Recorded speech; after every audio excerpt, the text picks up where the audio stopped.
Fleming, HDR, Honor Health, Kitchell, Kowalski Construction, there we go, Maricopa Community Colleges, Mayo Clinic, Phoenix Sky Harbor International Airport, Plaza Companies, Southwest Gas, Support Sky Harbor Coalition, United Healthcare, University of Arizona, and Verizon. Let's give them a round of applause. Also like to recognize our copper sponsors who are listed on the screen. We also have some important media partners today: Arizona Big Media, Becker Boards, Clear Channel Outdoor, Friends of Public Radio KJZZ, KTAR, Univision, and Video West. Let's give them all a round of applause. Last but not least, we have a number of city council members, legislators, and some special guests who are joining us here today. So when I call your name, please stand and wave. If you could, hold your applause till the end. We probably won't be able to do that in the beginning because I want to start with the woman of the hour, Mayor Kate Gallego.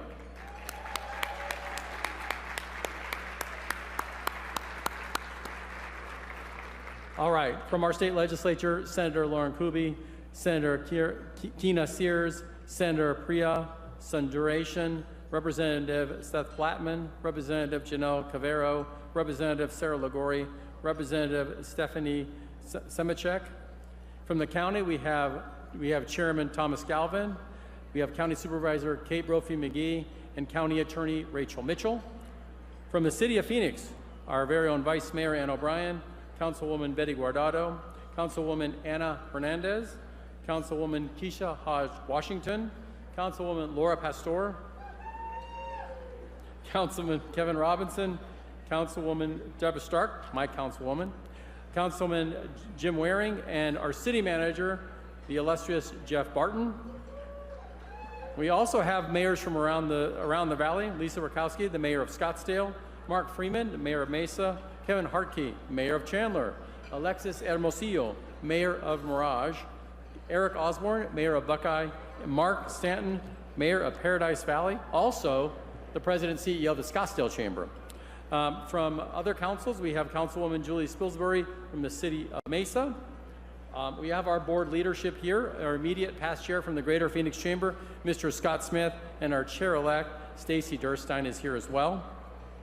We're also honored to have members of the CAP board, Elena Aguilar, Rudy Fisher, board president Terry Goddard, and Ben Graff.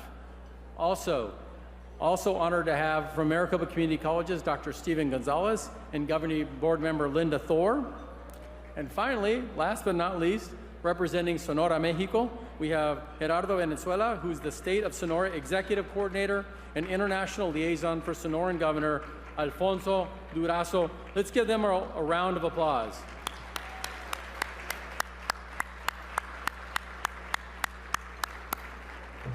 We're also proud to recognize a local artist, Eileen Martinez, who worked with the mayor's office to design the beautiful posters you see here today, celebrating Phoenix's businesses and landmarks. Eileen, thank you for sharing your talent with us. For those of you in the audience, don't forget to take your poster home with you today. Now, we're going to take a small break for lunch, enjoy some lunch, and we'll be back with you in just a few minutes. Thank you.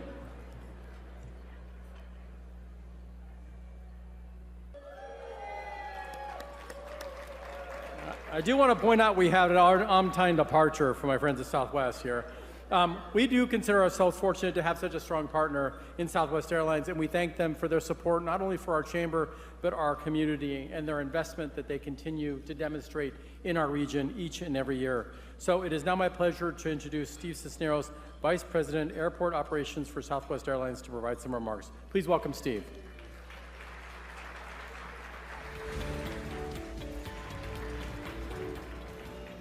Hi, everyone, and thanks, Todd, for the introduction. It's great to be with you here once again, all celebrating the success of last year here in the city of Phoenix and the bright year ahead. For more than 43 years, Southwest has been part of the fabric that makes up this great community, and we never take that for granted. Much like Phoenix, a great airline is built on the power of connection, connecting people, places, and possibilities. We're doing that here at Southwest, boasting the air with more than 220 flights a day, and on the ground with supporting more than 88 organizations focused on making the Valley a great place to both live and work. And I'm sure you've heard that Southwest is embarking on the biggest transformation in our history, building a new foundation for the next generation of Southwest customers. As customers' preferences change, we're changing too. Starting in the first quarter of next year, we'll begin assigning seats for the first time, including introducing extra legroom with up to 5 inches of extra space than currently available. We're also providing more choice for our customers to customize the travel experiences that they want. Some of the maintenance work to get our fleet ready for the introduction of our new cabin configuration is actually happening here down the road in our expansive maintenance facility.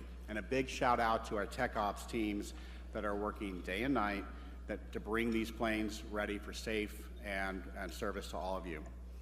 We're also providing a more rewarding experience for our A-List and A-List preferred members as well, who have the credit card, who receive additional benefits, including waiving the bag fees.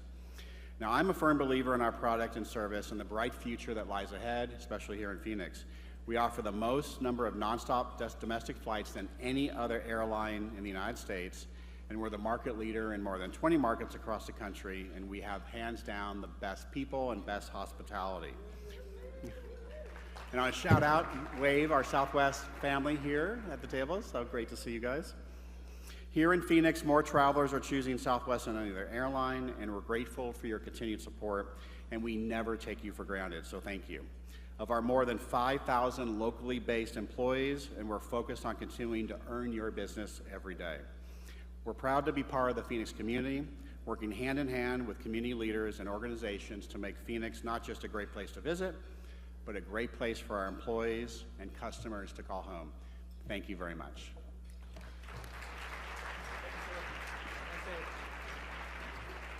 Steve, thank you, and thanks to the team at Southwest Airlines. We appreciate you. We did mention a number of honored guests. We also had one more that we have here today. We have Representative Matt Gress, who's with us here today, so please welcome Representative Gress. Thank you for joining us. And now the moment we've all been waiting for. We're honored to be here as Mayor Kate Gallego shares her annual State of the City address. And if you've been to one of these before, you know that it's never a letdown, and there's always some really cool takeaways, and today is no exception. I want to personally emphasize just how much we appreciate the mayor's steadfast support of the Phoenix business community and her partnership with the Greater Phoenix Chamber as we continue to do our work to ensure that Phoenix and our entire state remains the best place to live, work, and do business in the country. Now, after the mayor's speech, we're going to do a quick Q&A and some deeper dive on some questions, so encourage you to stay in your seats once her speech ends and we transition, which will just take a minute. I think you'll enjoy that part. So for now, please direct your attention to the screen for a special welcome of our mayor. Thank you. Phoenix is a city where anyone can come and make a difference, where everyone is welcome to start their next chapter.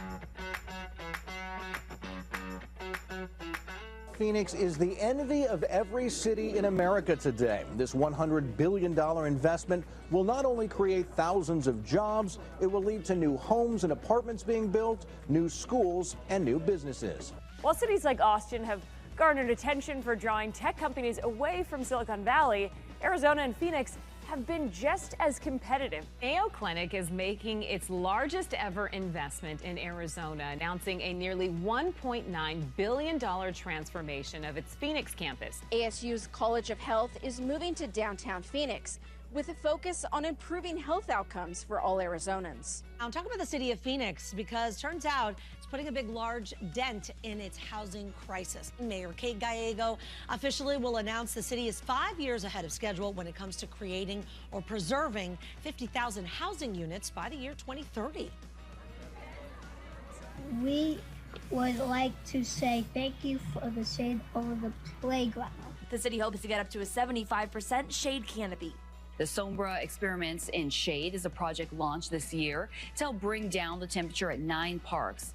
And as you'll see, they're not just functional, they're pretty fun. Phoenix Fire Station 62, located just south of Tolleson. Families say they already feel safer with this station here. All the new housing they're putting up and things, and there's more people that's coming into this area, so it's definitely needed.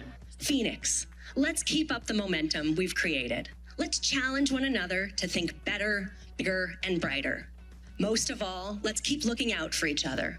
I used to say our best days are ahead, but our best days are here, and they are here to stay. So let's seize them. Ladies and gentlemen, please welcome Phoenix Mayor Kate Gallego.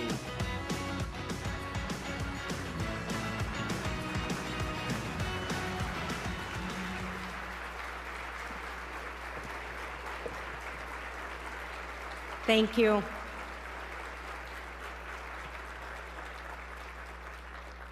Thank you, everyone.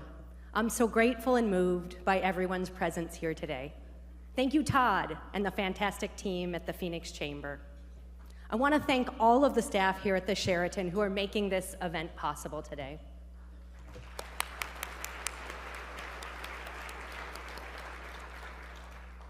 Thanks to City Manager Jeff Barton, the city leadership team, and every city employee, we live in one of the most cared for cities in the country.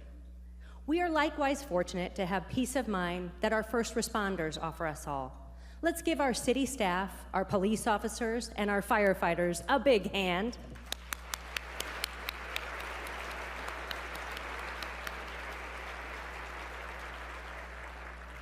I'm incredibly fortunate to serve as mayor of Phoenix, a city filled with extraordinary people on the rise, brilliant doctors and researchers, spirited small business owners, dedicated teachers and public servants, hardworking apprentices, the happiest kids, warm families. Phoenix is my home, and home wouldn't be complete without the people who make me feel whole. My dad, my son, I'm talking about you. Thank you for making every day meaningful and for pushing me to grow, not only as a mom, but as a mayor.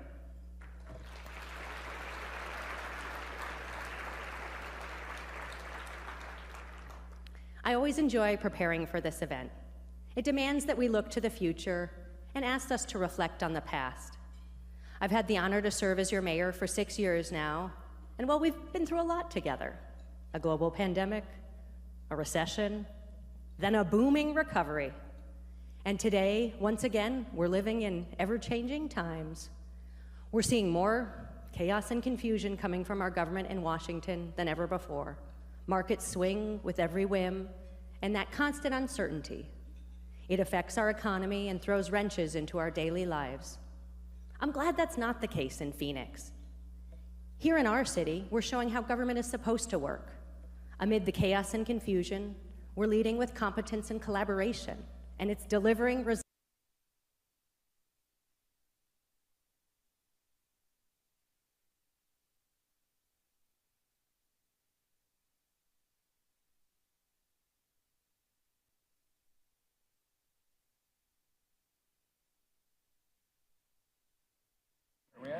We'll get started in just 1 minute or a little less.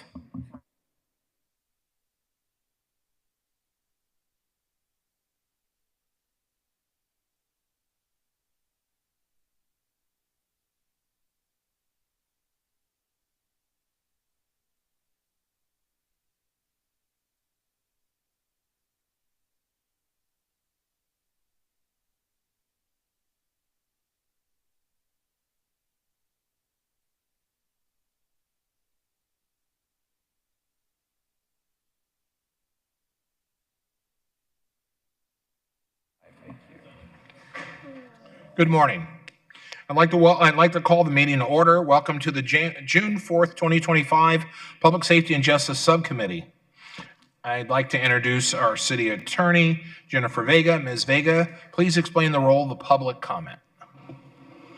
Mr. Chair and committee members, during citizen comment, members of the public may address the subcommittee for up to 3 minutes on issues of interest or concern to them. The Arizona Open Meetings Law permits the subcommittee members to listen to the comments, but prohibits members from discussing or acting on the matters presented. Members of the public may speak for up to 2 minutes to comment on agenda items to be discussed. comments must be related to the agenda item and the action being considered by the subcommittee. The City Council and staff cannot discuss or comment on matters related to pending investigations, claims, or litigation. Thank you. Ms. Vega, thank you very much. I would also like to introduce our interpreter, Mario Barajas, who will provide a brief announcement. Mario? Yes, Mr. Chair, thank you. Good morning. My name is Mario Barajas. I'll be serving as today's Spanish interpreter for the meeting. I will now introduce myself to our Spanish-speaking audience. Muy buenos días, yo soy Mario Barajas. Voy a estar sirviendo como intérprete a los de habla hispana. Quisiera repasar un par de puntitos. Si es que van a estar dando un comentario público, por favor, hable de una manera lenta y clara. De esa manera podemos interpretarles de la mejor manera posible. Además, ahora es posible de que ustedes den su comentario por completo sin la necesidad de hacer pausas. Después estaré interpretándoles todo lo que hayan dicho. Muchas gracias. Thank you, Mr. Chair. Thank you. Okay, we'll start the subcommittee meeting with a call to the public. I do not believe we have any registered speakers. That being the case, I'll move on to item number 1. Item 1 is approval of the Public Safety and Justice minutes from May 7th, 2025. Do I have a motion? I second. We have a motion and a second. All those approved say aye. Aye. Chair votes aye. Passes unanimously. Thank you very much. Item number 2 is an update on the city's towing service procurement. And we'll welcome Deputy Finance Director Austin Sodano to the table. And I believe you're also bringing Court Hood, newly promoted administrator in the Phoenix Police Department. So Court, congratulations for that. You're going to give us an overview of the upcoming procurement process for the towing service contracts. So the floor is yours.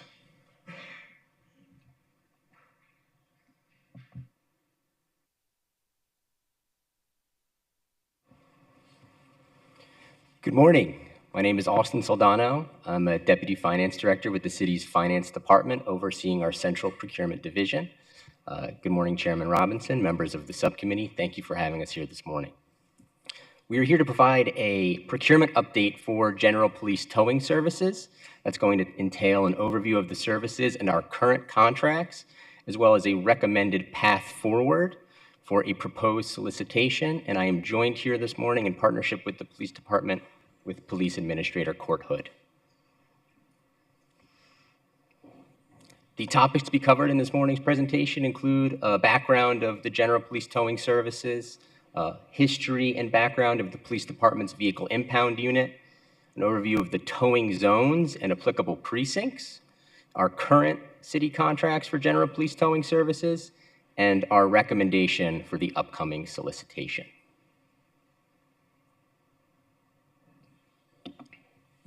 General police towing services essentially entail law enforcement involved impounds. That includes citizens involved with accidents, illegally parked or abandoned vehicles, and other law enforcement impounds, including collection of evidence or removal of vehicles from crime scenes. There is a timeliness component with these services. The general expectation is 30 minutes from the time of call for the towing service to arrive. And there is also an element of auctioneering services for the sale of vehicles that are lawfully impounded and deemed abandoned.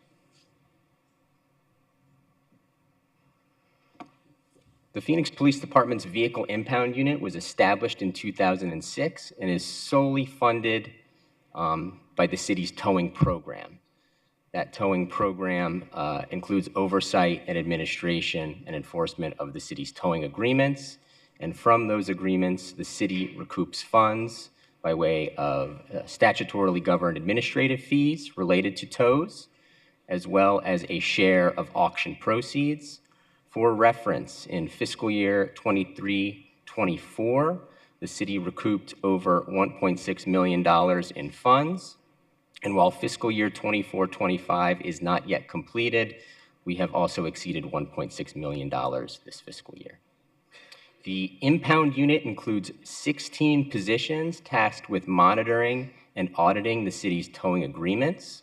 The job duties for those positions include scope of work compliance, financial and data auditing, impound account review, customer assistance, and lot inspections. Now, here are the towing zones in the applicable precincts. I apologize, the map is a little bit small, so I will walk through each zone. They're lettered A, B, C, and D, and I'll also name the applicable precinct and point out by color on the map on the presentation where each of those are. Zone A, which is in purple at the top, includes the Black Mountain Precinct and Cactus Park Precinct.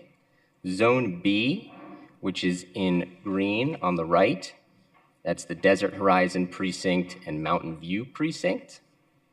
Zone C, that is in blue on the left, that includes the Maryvale Estrella Mountain Precinct.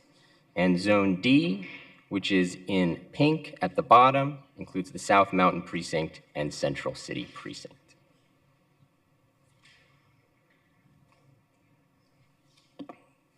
The city's current general police towing services agreements are monitored by the police department's vehicle impound unit and administered by the finance department through the central procurement division.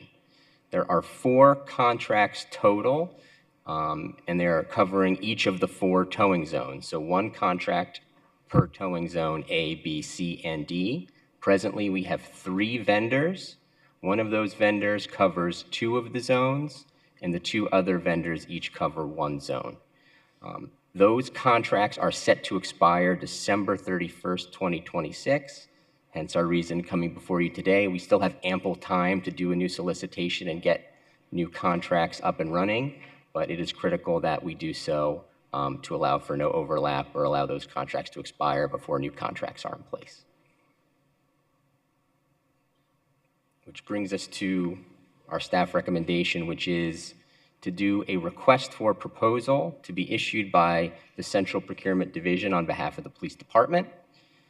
These new contracts, as I said before, would be needed before the expirations on December 31st, 2026. So the plan of action would be to have new contracts in place beginning January 1st, 2027 for a 5-year term through December 31st, 2031, with 5 one-year options to extend.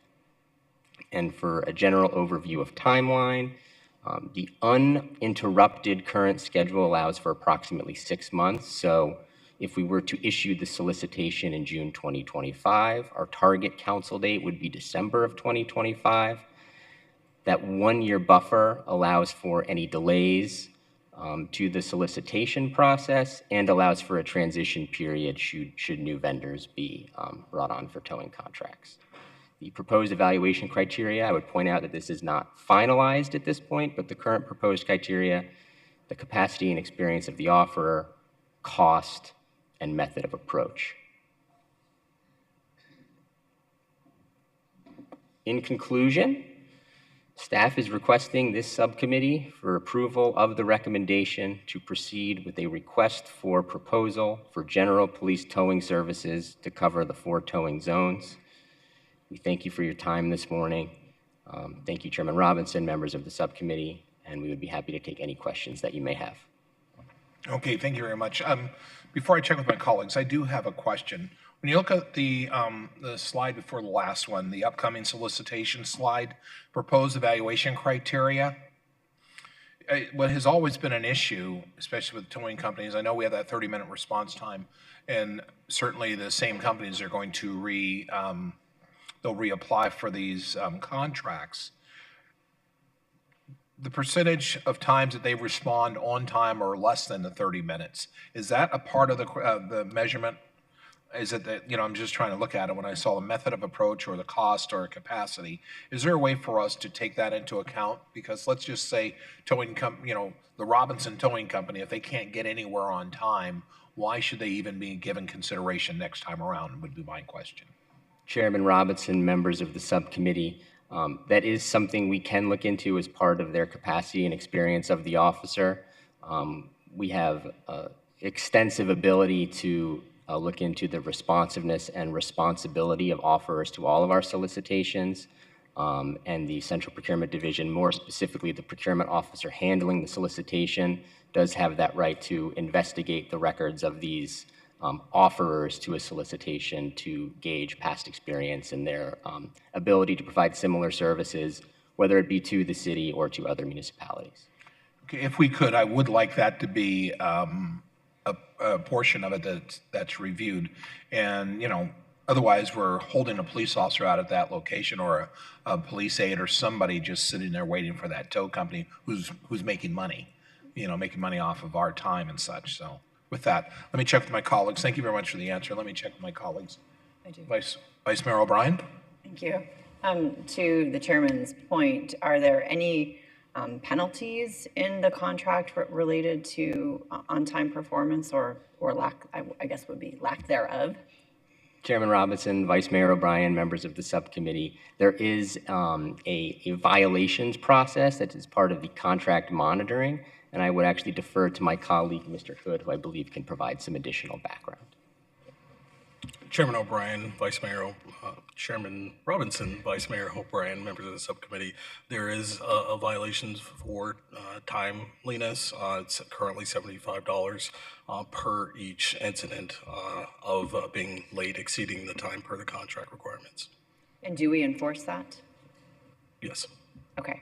And then my other question is related to the fees and then our staffing. Do the fees we collect cover the cost of the staffing?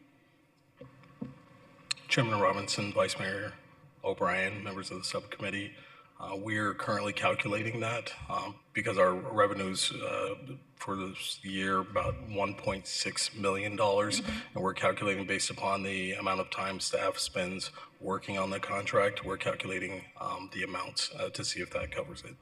So if we approve this today as is and we find out that our staffing costs are more than what we're collecting on this, is there a way to adjust the pricing or to ensure that this is a net neutral? I'm not looking for us to, pad the coffers, but I want to make sure that it's at least net neutral. Chairman Robinson, Vice Mayor O'Brien, members of the subcommittee, this is certainly something we can determine before we issue the solicitation, so we can make sure that that question has been addressed and answered and confirmed before the solicitation would be posted. Excellent. Thank you so much. Thank you. That's all, Chair. Thank you. Councilwoman Guardado, do you have any questions? Not at the moment. Thank you. All right, thank you. Okay, there being no additional questions, do I have a motion? So move to approve item number 2. I have a motion and a second. Second. Motion and a second and a second. All those in favor say aye. Aye. Aye. Aye. The chair votes aye, passes unanimously. Gentlemen, thank you very much. Next, we will welcome Parks and Recreation Director Cynthia Aguilar, Deputy Director Gerald Rogers, Assistant Police Chief Sean Kennedy, and Office of Homeless Solutions Director Rachel Milne to the table to provide an update on the safety and security in the City Parks Department. And it would be remiss of me not to mention that our very own Rachel Milne was featured in the Phoenix Business Journal this past week, and congratulations for that, Rachel, for all the hard work you've been doing in your particular office in your area.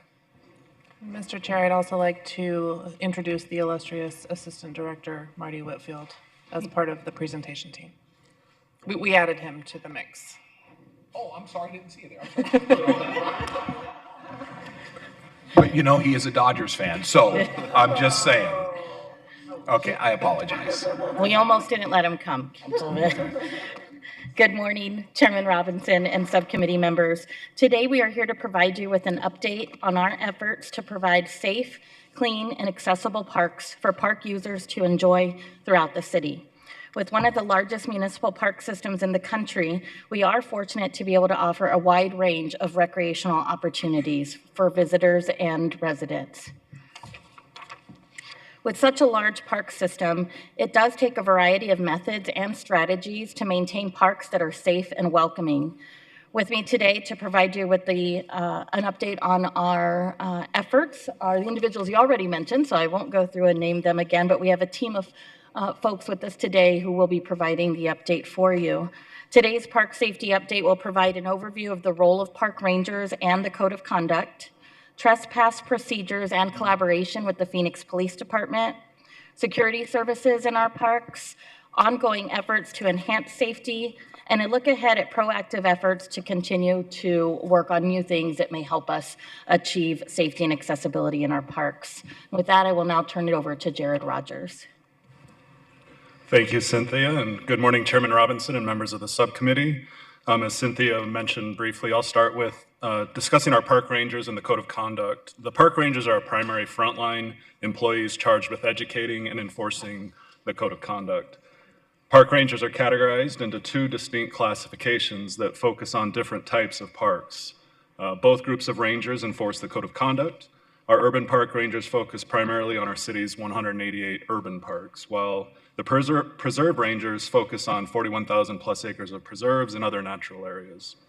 Along with enforcing code of conduct violations, rangers also enforce code violations, things like vending in parks, dogs off leash, unauthorized wheeled devices, and loitering, to name a few.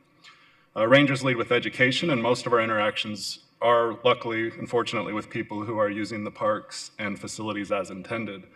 However, in situations that pose a danger to others or instances where park property is being damaged, rangers lead with enforcement. Rangers write citations and also trespass people from parks as needed. When someone's trespassed from a park, we log a photo and names into a database. This allows us to find repeat offenders and escalate as needed.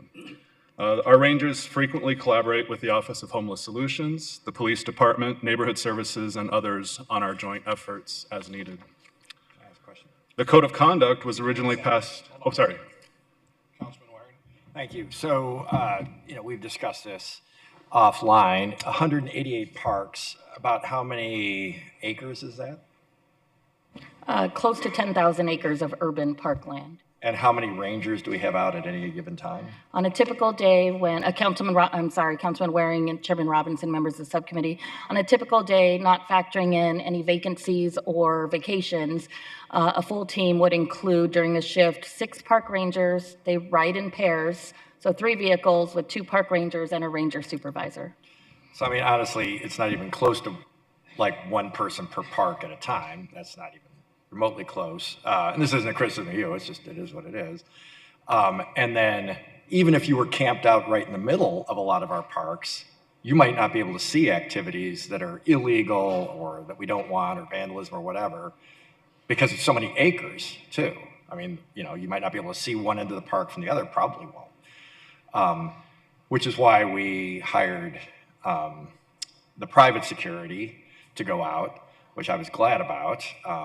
It was a strangely controversial 5-4 vote. So, but I wanted to talk about something that Jared was talking about, for example, damaging the park equipment. So if you're out there taking a sledgehammer to the monkey bars or whatever, we can't have that. That stuff's really expensive, and you might get away with it a lot of the time because we don't have enough people to cover all the parks at any given time.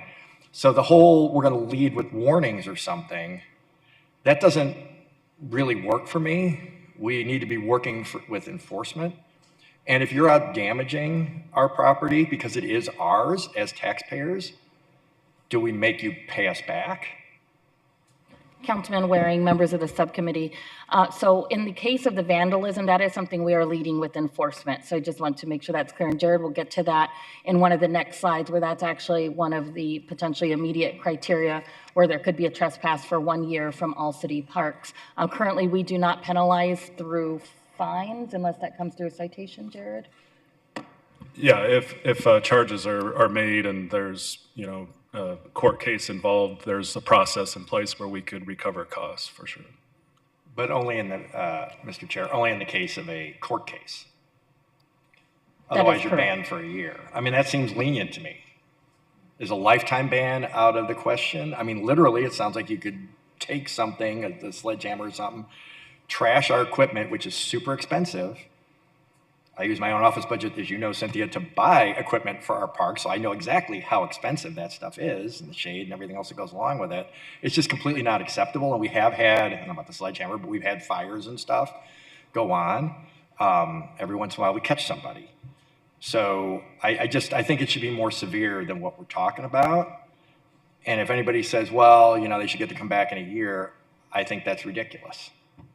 So Councilman one Waring. person's opinion. And it does sound like we at least try sometimes to recoup money and lead with enforcement, but that wasn't delineated in what he said. I'm sorry, I jumped the gun. And it sounded like maybe it was coming up. But. No problem. Councilman Waring, members of the subcommittee, you know, beyond the trespass duration that I mentioned, that is something we can talk to the law department about as far as lifetime trespassing. Yeah, I'd like you to, please. Thank you. Okay. Thank you. The Code of Conduct was originally passed by the Parks Board in 2021, and since then, it's been a critical tool for our parks rangers to help keep our parks safe, clean, and accessible. Shown on the slide are some of the violations of the Code of Conduct. A full version of the Code of Conduct can be found at phoenix.gov/parks. There's a QR code on the slide here. Signage is posted at all of our park facilities, which is a key component so that our rangers can enforce that Code of Conduct. In recent years, fortunately, we've had a lot of support from the City Council, which we're grateful for. That's resulted in significant growth of the Urban Ranger program. From 2018 to now, we've grown from just 12 urban park rangers to 44 positions as of July of last year. The Urban Park Ranger program is a 24/7 operation. We typically have, oh, thank you. It went the wrong way. One more, thank you. The Urban Park Ranger program is a 24-hour, 7-day-a-week operation. We typically have 6 rangers, as Cynthia mentioned previously, and 1 park ranger supervisor on at any one given moment in time. As our park rangers typically work in pairs, this means we usually have 3 teams to patrol our 188 parks. Our third shift has now been in operation for almost 2 years. From the beginning, maintenance staff has recognized a significant impact in the condition of parks in the morning, as parks are now patrolled throughout the night. The department provides quarterly Code of Conduct reports to the Parks Board. These reports provide weekly totals of the number of education contacts, the number of trespasses or orders to leave for the day, and the number of ATTCs, which are tickets for city code violations that we issue for city code violations. Okay, excuse me 1 second. Councilman Waring? So I guess, could you give me an example of what would prompt an education contact? Yeah. What would be a trespass? I assume that's kind of multiple offenders, but I shouldn't be speculating. Maybe you can tell me. And then tickets for a city code violation. What would that typically look like? Right, so an education contact might look a lot like what's pictured on this slide. We interact with people that are using the parks in an appropriate manner. Fortunately, that's most of our contacts, so that way our rangers aren't just there. They're there to go patrol the parks and help keep them safe, clean, and accessible.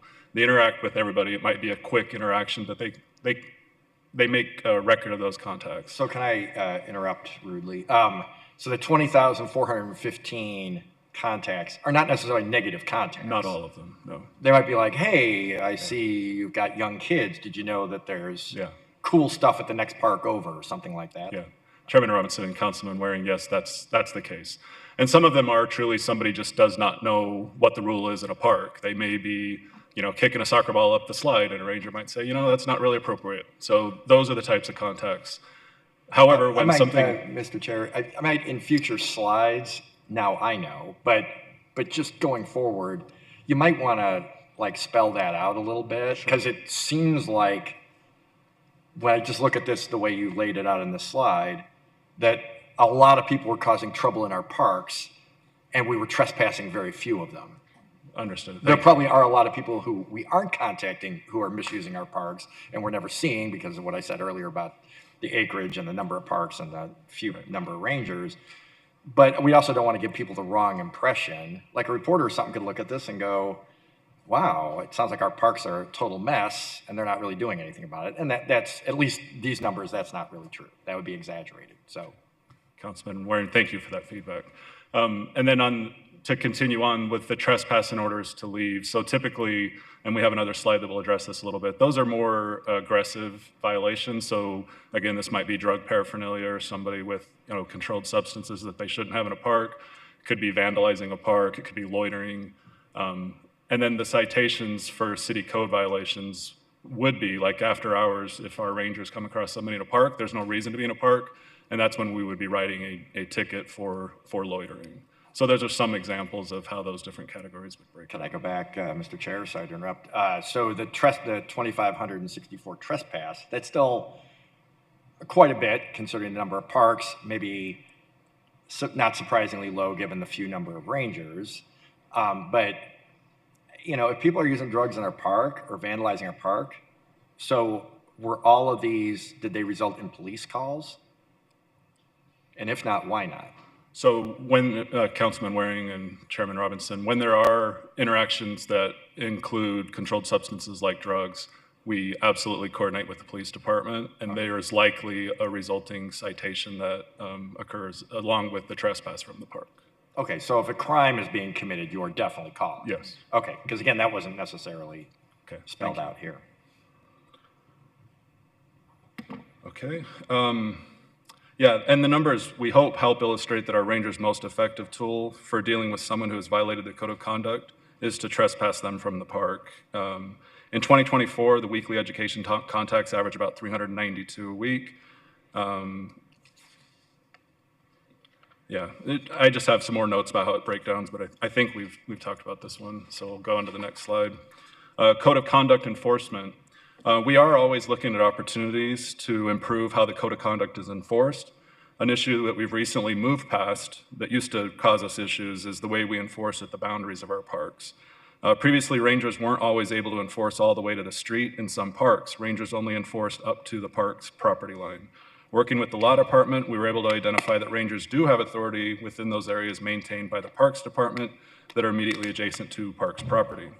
For parks that have exterior fences, signs are being posted to make it clear that park rules extend all the way to the street. Shown here on the screen is University Park.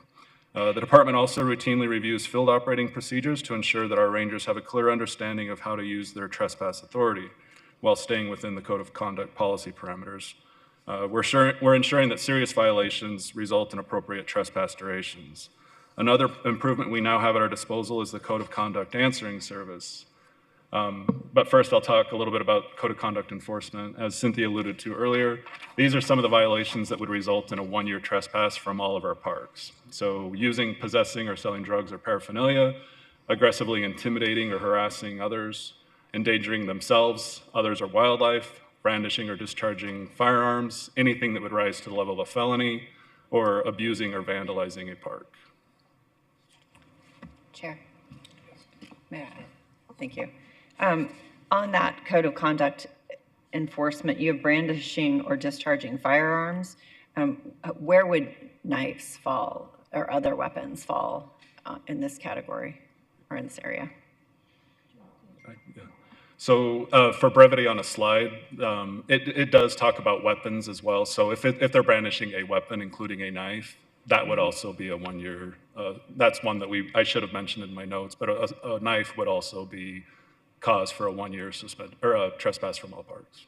Okay, if you could just let me know what other weapons are included besides the knife and the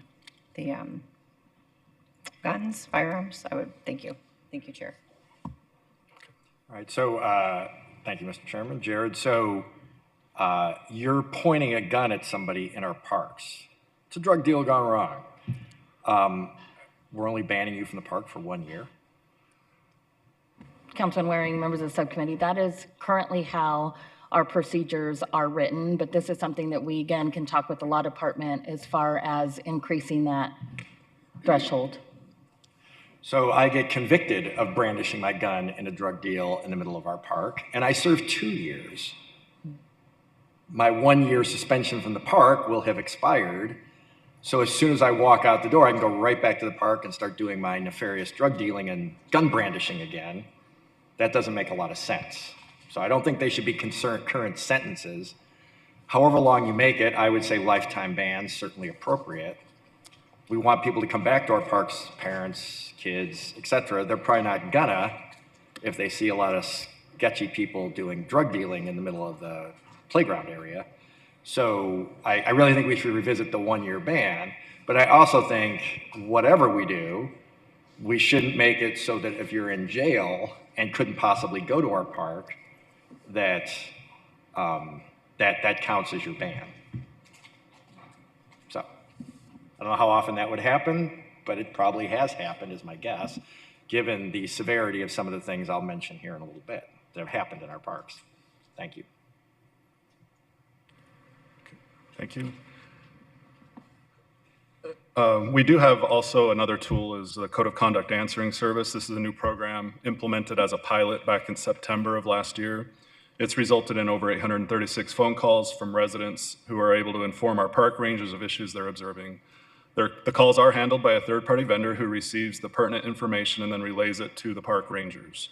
The park rangers are then able to assess their current duties and responsibilities and respond to the reported issues. As we approach the end of this pilot, we've identified that the service is valuable and we've recognized opportunities for improvements. We intend to put out a new RFP, which will improve the service to include diagnostic tools that allows us to analyze the data received and more fully create a ticketing system to track calls from receiving them to the outcomes.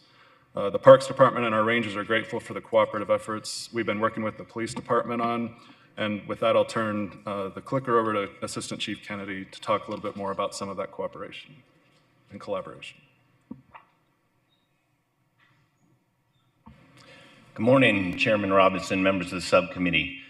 The police department continues to work with Parks and Recreation Department to ensure safety in all parks.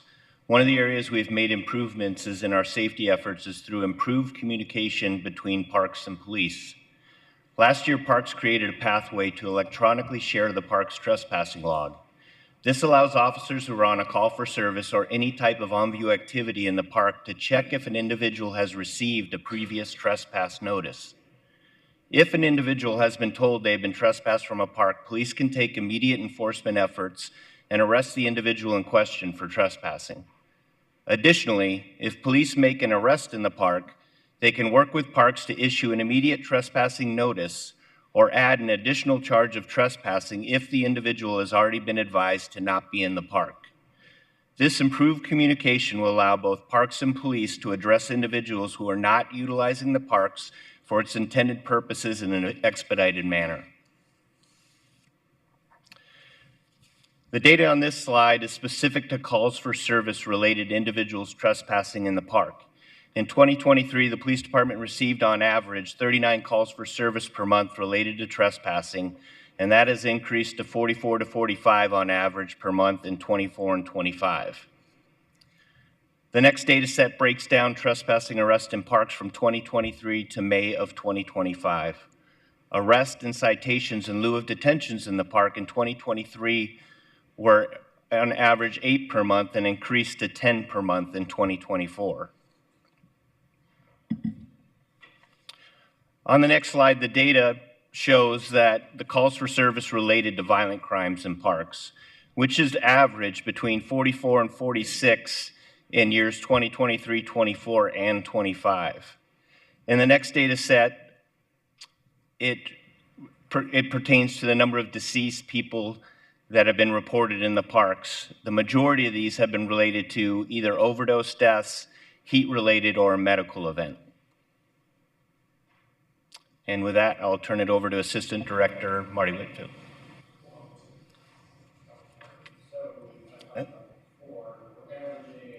Depending on which year, 1 to 1.5 dead bodies found in our parks.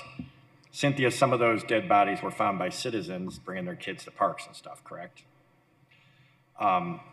Sympathetic to the homeless issue and everything, but this also speaks, Chief, to why we can't have people sleeping in parks. If you're ODing in the park, there probably isn't going to, and at night, there isn't going to be anybody around to see you.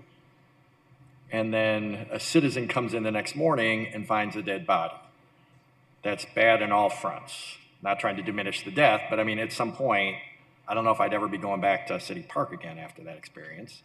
And I can't imagine, you got little kids seeing that.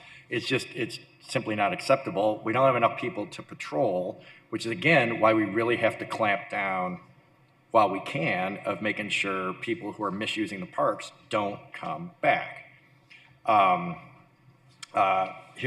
So the police send us text of kind of high-profile cases.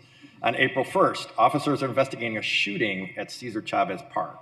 The victim was transported to the hospital with life-threatening injuries. There's indication the shooting may have been related to drug activity. The suspect is outstanding.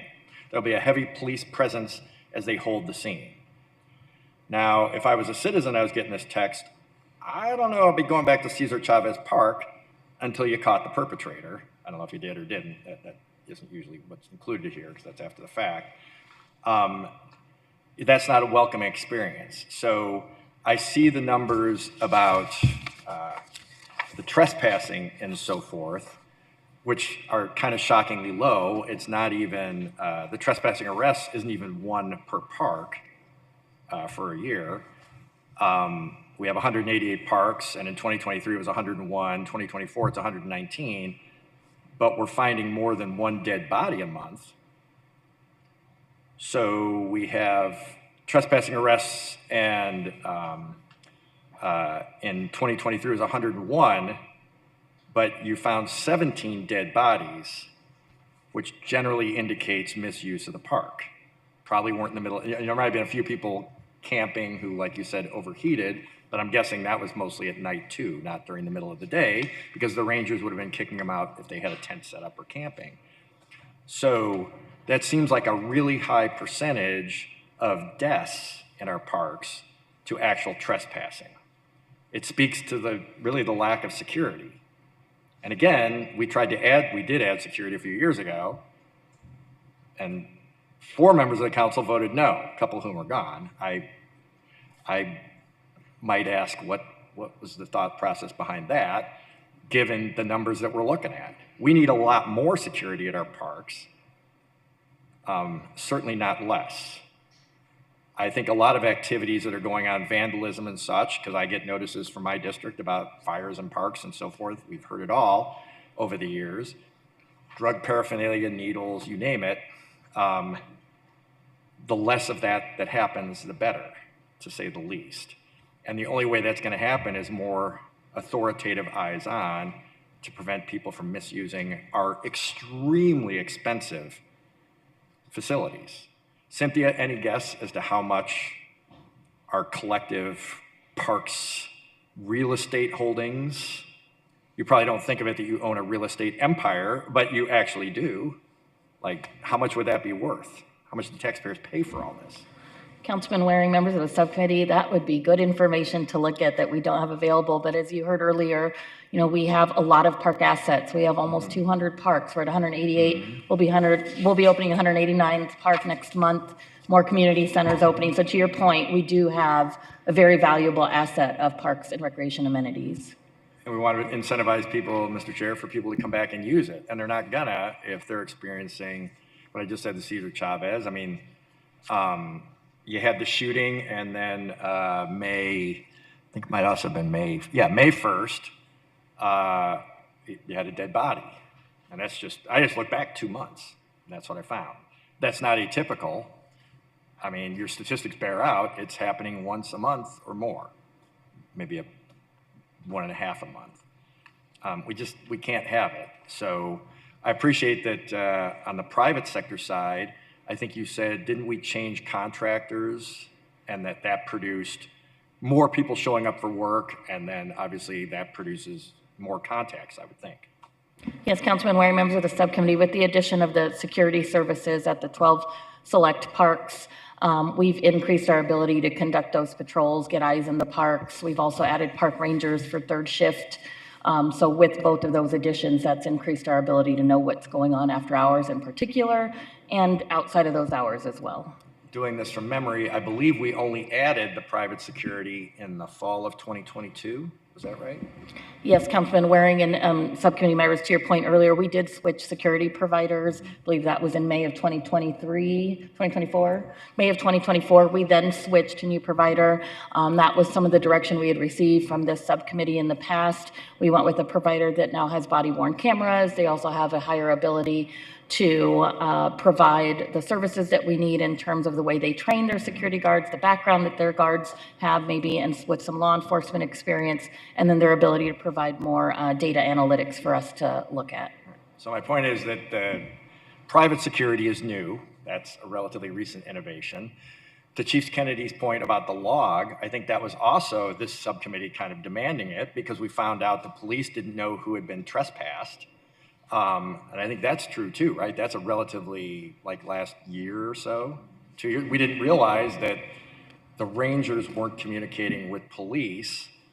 So police had no way of knowing the person should frankly be arrested right on the spot for violating the trespass. And now they do, correct, Chief? So it's working. And then you've got the 1-year ban if you're damaging our equipment or brandishing a gun or whatever. I guess what I would ask of the folks in front of us, if parks and police could get together, and it's not a criticism of what's gone on in the past, put your heads together, let's be more proactive. The penalties need to be harsher because we can't have people finding dead bodies in our parks, and we can't have shootings in our parks, etc. Even one of those is just outrageous and too many. I get that it's a lot of acreage and we don't have a ton of people, but when you do catch somebody, you're gonna have to make that stick. Anything this council, at least I should only speak for myself, anything I can do to help with that, but if it's Parks Board related, I really would hope that you guys as emissaries from at least me would go to the Parks Board and say, hey, we need to, when police contact somebody and they're a scofflaw, they've been doing it, maybe they've been out for a year, but now they're back, we gotta make this stick. You know, the officer's time is too valuable to be just messing around and just walking the person out of the park, and they'll probably just return as soon as the Tahoe pulls away. I think we owe it to our citizens to do that, given that I'm guessing if our parks, if we sold them at auction, it might be $1 billion in real estate. All the trails and everything, I mean, it's an enormous amount of area. A lot of the, you know, the trail at least part is in District 2, and I'm happy about that. We got golf courses. Those are valuable as well. So thank you, Mr. Chair. I'll shut up for at least a minute. I appreciate it, though. But you could have said it's okay. Yeah. Okay. It's nodding agreeably, but I think Martin Woodfield. I'm ready. Okay. Thank you, Chief Kennedy, and good morning, Chairman Robinson and members of the subcommittee. Councilman Waring just mentioned this, but just to remind the committee, in February of 2023, the Parks Department began providing overnight security services at 12 park locations to supplement the important work of our park rangers. Security personnel rove each site from 8 p.m. to 10 a.m., 7 days a week, offering 14 hours of coverage nightly with some overlap during our park ranger shifts. This has been discussed already, but these 12 parks were selected based on the frequency of park ranger visits, the number of code of conduct violations and trespass notices, as well as council priorities.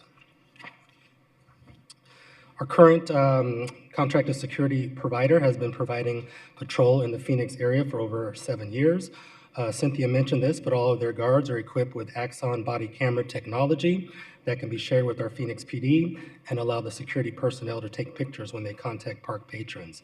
Depending on the conduct in each park during their roving, they can rove up to 8 times in each park on a daily basis. On the screen, you will see the current list of parks where security is providing services across our system. These locations were approved by the mayor and council and based on the number of code of conduct violations. Since these parks were selected, our team has worked closely with the council offices to make adjustments based on the aforementioned criteria. While conducting foot patrols in the park, security educates park patrons on the Parks Department Code of Conduct rules, inspects our park amenities, locks our parking lot gates, submit daily reports, which include the patrol start time, areas of the park that were inspected, and include pictures taken during the patrol. Security personnel also contact Phoenix PD, the fire department, and our park rangers when necessary. For example, recently at Cortez Park, security personnel encountered a man who was bleeding from a cut on his wrist. After providing first aid, they contacted fire and PD for medical assistance. The man was transported to the hospital. We believe security's quick action prevented additional blood loss and may have saved the man's life. Statistics over the last year include making over 16,800 contacts with park patrons. The majority of the contacts continue to be people loitering outside of normal park hours, excessive trash and unattended property, vandalism and maintenance concerns. During this time frame, Phoenix PD assisted security 139 times, Phoenix Fire assisted 27 times, and our park rangers assisted 151 times. Yes, sir. Councilman Waring. So not on this chart, and I think I forgot to ask for this in advance, but in a previous iteration of this report, I think you had talked about how many people have been saved from drug overdoses, if memory serves, Cynthia. Could you may not know from memory, but it wasn't a inconsiderable amount of people that the Rangers or the private security had come across who were gonna die by themselves in the middle of a park if we hadn't had people out there. Yes, Councilman Waring, members of the subcommittee, if I recall, that number was probably close to 30 to 40 people. So again, for advocates who might say, no, the parks should basically be a homeless encampment, you're being mean by kicking people out, which was sort of one of the themes of the vote about putting in the private security. I guess I might argue you're not doing a real service to the people who would have died in the absence of these rangers and private security people. So there are a lot of reasons we should have people in the park, including the safety of people who are misusing the park. Thank you. Thank you. I will turn the presentation over to the Director of Office of Homeless Solutions, Rachel Milne. Thank you. The Office of Homeless Solutions partners closely with Parks and Recreation to assist people experiencing homelessness in our city parks. OHS has 2 dedicated positions who partner with park rangers and maintenance teams to address encampments and individuals experiencing homelessness in our parks. These teams visit 5 to 10 parks each weekday to outreach and engage people in need.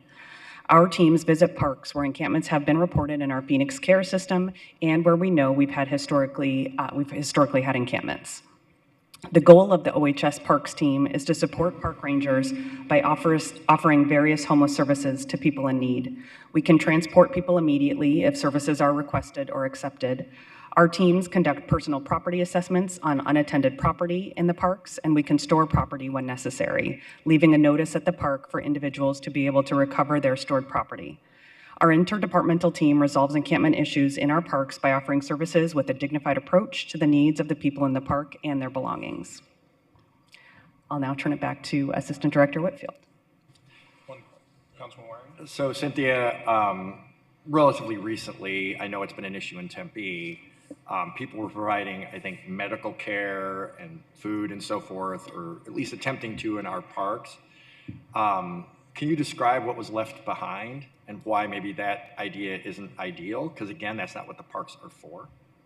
Sure, Councilman Waring, members of the subcommittee, and a little later in the presentation, I'll go more into feeding and the medical care, Councilman, but to answer your question right now, the challenges that tend to come from those activities taking place on park property, when we talk about feeding, are groups that tend to not follow city code, Maricopa County guidelines and are distributing food that could be unhealthy to be served to the public. There tends to be large amounts of trash or debris that may also remain on park property after the feeding occurs.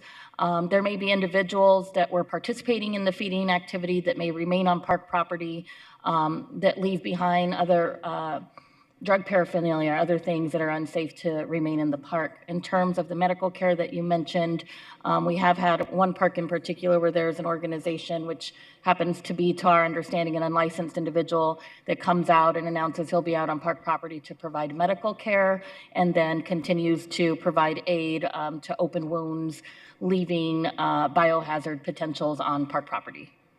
So, Mr. Chair, Cynthia, do you have your own hazmat unit to pick up the biohazards? Because that's what it is. I don't want to pick up somebody's bloody rags. And you know, if I rent one of the communal areas for my grandmother's 80th birthday, I don't want to find a bunch of bloody rags there from the previous person. That's not what I want to see. So I don't think that's because of aesthetics. That's because that's not safe. Like, how do you guys address that? I'm sure it's a huge pain. Maybe you can highlight how much of a pain. Sure, Councilman Waring, members of the subcommittee. So we contract that out. We contract out services for a company to come out and address biohazards in the park when we discover them. Your rangers, Mr. Chair, find this kind, I assume the area is unusable until you can contact this separate entity and they can send people out, which I assume takes, life being what it is these days, an inordinate amount of time, And obviously, it's a big city. Wherever they're coming from, they're probably not camped out right by the park that you're talking about. So some of the park is unusable after these groups do what they're doing. Councilman Waring, members of the subcommittee, that's correct. We'll take whatever immediate measures we can to safe out the area, remain on the site if that's what's necessary until that can occur. Okay, Mr. Chair, but right now, if you get a permit, that activity is allowable, correct? Yes, currently for feeding in particular, there is a reservation process where a group or individual can get a permit to conduct that type of activity.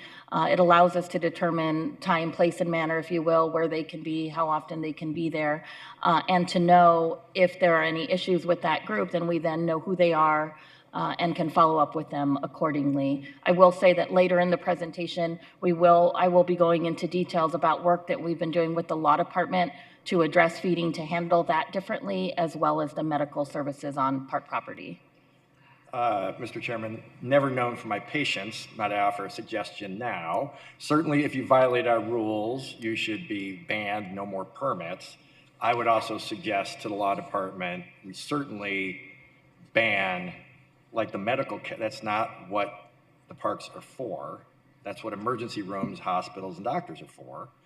And we have enough services. We're certainly spending enough money on this enterprise that we should be able to direct people to appropriate medical care, as opposed to having it happen in our park, where it then makes it inaccessible for the taxpayers who want to use the park and maybe had some big birthday celebration. When you go to the parks, you see that all the time. People using the different areas, like, you know, balloons all over and so forth. I'm just imagining them like, oh, we couldn't have the 5-year-old's birthday because, you know, they had to call in the biohazard team for activities that we're kind of letting go on a little bit. So again, I would suggest, I do appreciate, I knew you were talking to the law department about it. Really, when I say this, I can't even believe this is something that we have to mention to people. But again, if you're out there and you want to do some good, this is not a way to do it. There are ways to do it. This isn't it. So I know it's come up recently again. I just want to make that point. Thank you. Chairman Robinson and members of the subcommittee, in addition to the implementation of overnight urban park rangers and overnight security services in the Parks Department, we continue to enhance park safety in other ways. In November of 2023, our department was awarded over $300,000 in American Rescue Plan Act funding. With this funding, we launched the Neighborhood Park Activation Grant Program. Since January of 2024, 47 neighborhood organizations were awarded grants for park activations. These grants activated 39 parks with over 200 programs. For example, a Carnival style fair was hosted by the Estrella Supermoms at El Oso Park. The Deer Valley Neighborhood Block Watch hosted several free, family-friendly events, including entertainment, food, and community resources at Deer Valley Park. The Park Activation Neighborhood Grant Program has made a significant impact by transforming local parks into vibrant community hubs. The program also reduced negative activity and enhanced park engagement. The Parks and Recreation Department recently installed temporary mobile security cameras at Cortez, La Pradera, Cesar Chavez, and Perry Parks. These parks were selected due to ongoing challenges and negative activity. The solar-powered mobile cameras feature 4 tilt-zoom cameras with 360-degree capabilities. The cameras offer 24-hour recording capabilities with 15-day storage capacity, after-hours live monitoring by Centricam's Network Operations Center. There's a 24/7 customer support line if needed. Our staff has remote access via their smartphone or desktop. The team at Centricam also provides daily audit reports detailing detective activity. Another feature includes live audio capabilities, meaning Centricam staff in the Network Operations Center can communicate with park patrons and ask them to leave when the park is closed. Since the implementation, the Parks Department has assisted Phoenix PD with footage involving a shooting at a park. Our team was able to work with Centricam to provide footage of the incident. Finally, the Parks Department has been discussing a partnership with the Police Department to add future cameras that can, for the real-time crime center, so they can be monitored by Phoenix PD. In October of 2024, the Phoenix City Council amended Phoenix City Code, making it unlawful for any person to camp in a park or preserve. It is now unlawful for any person to camp on or within 500 feet of any parcel where a city park is located. As a result, the Phoenix Parks Department updated and installed camping ordinance signage at 43 park locations across our system. These parks were selected by OHS, Phoenix PD, and our park rangers based on the frequency of calls for service. The new signage provides staff with the tools needed to enforce penalties for violations. In 2023, the Parks and Recreation Department resumed work with consultants to develop the new system-wide Parks Master Plan. One area of the master plan includes assessing crime prevention strategies through what we call SEPTED. The scope of SEPTED includes assessing 29 parks with age infrastructure to develop recommendations to improve park environments, to prevent crime and increase safety in our parks. Some of the strategies include, I mentioned before, activating parks, enhancing landscape, and improving our lighting. Now I'll turn the presentation back over to our director, Ms. Aguilar. Thank you, Marty. The Parks Department remains committed to implementing current and new strategies to help provide residents with safe parks. Over the past several weeks, we have been working closely with the Law Department to identify solutions to help us address activities in our parks that can lead to challenges. Some of these are the activities that we were just speaking about in terms of feeding and medical care on parks. In short, the Law Department has been evaluating the Parks Department's Code of Conduct and has identified correlating ordinances that exist in Chapter 24 that apply to activities in parks. They're looking at how these current ordinances can be enhanced and or clarified and can include options for penalties, including graduated penalties. A significant amount of work towards this has already been done, and I'd like to thank those in the Law Department that have been helping us. Jennifer Vega, who's at the table, has been one of them, TJ Martin, and others as well. We have, or I should say they have, drafted these potential changes and amendments. They're being refined right now. We plan to come back in the fall to the City Council with additional information and recommendations on options related to this.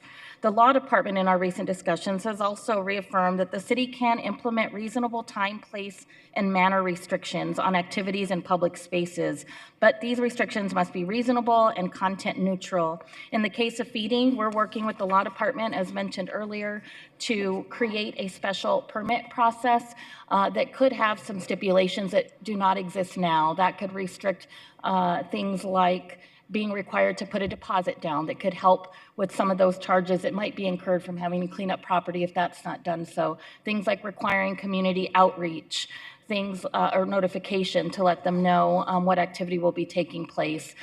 Things that could limit the activity. How often should that activity be taking place in a park? So maybe a neighborhood park is not over inundated with a feeding activity every single weekend. So that is something that we are working on now. We are also working closely with law to create an ordinance that would actually prohibit the medical care on park property. The exception would be things that are protected under state law, under Good Samaritan, or emergency or care that would be provided in an emergency circumstance. But that's something else that we're working towards. So Councilman Waring, subcommittee members, to your request of just prohibiting that activity, we are in agreement with that is an activity we feel creates unsafe conditions for the public when they come into park property. Again, over the summer, we'll be finalizing those options along with the Law Department to bring that back to you for options to consider as it relates to those types of activities. I do want to add that we're also working closely with the Law Department to evaluate the Code of Conduct and how we trespass. So talking about bans or increasing the thresholds of those trespass limits is something that we've begun that conversation already, Councilman and subcommittee members, and we will also be back with additional information as we land on recommendations related to that. Talked about it if the person winds up in court, but certainly even if they don't get prosecuted for their behavior, if they damage park property, I would like a way to get restitution from them. even if they're not also being charged with something. I don't know why they wouldn't be. I mean, if you come to my house and just start smashing stuff, you know, I'm hoping that you're going to get arrested. But I certainly would hope, given the expense of the equipment, and that you're now taking it away as a use, it takes a long time, I'm sure, to replace. A lot of it's, you know, staked into the ground pretty seriously, so you can't just remove some of it and not all of it. You would know about that better than I, but I certainly want to make sure they're disincentivized to ever come to our park again and vandalize it. Councilman Waring, members of the subcommittee, that is something we can talk with the law department about. As they've looked at ordinances and evaluated how they relate to the code of conduct, I know penalties and fines is something that's also being discussed. Yeah, I was shocked that that wasn't a thing before. It never occurred to me to ask, so.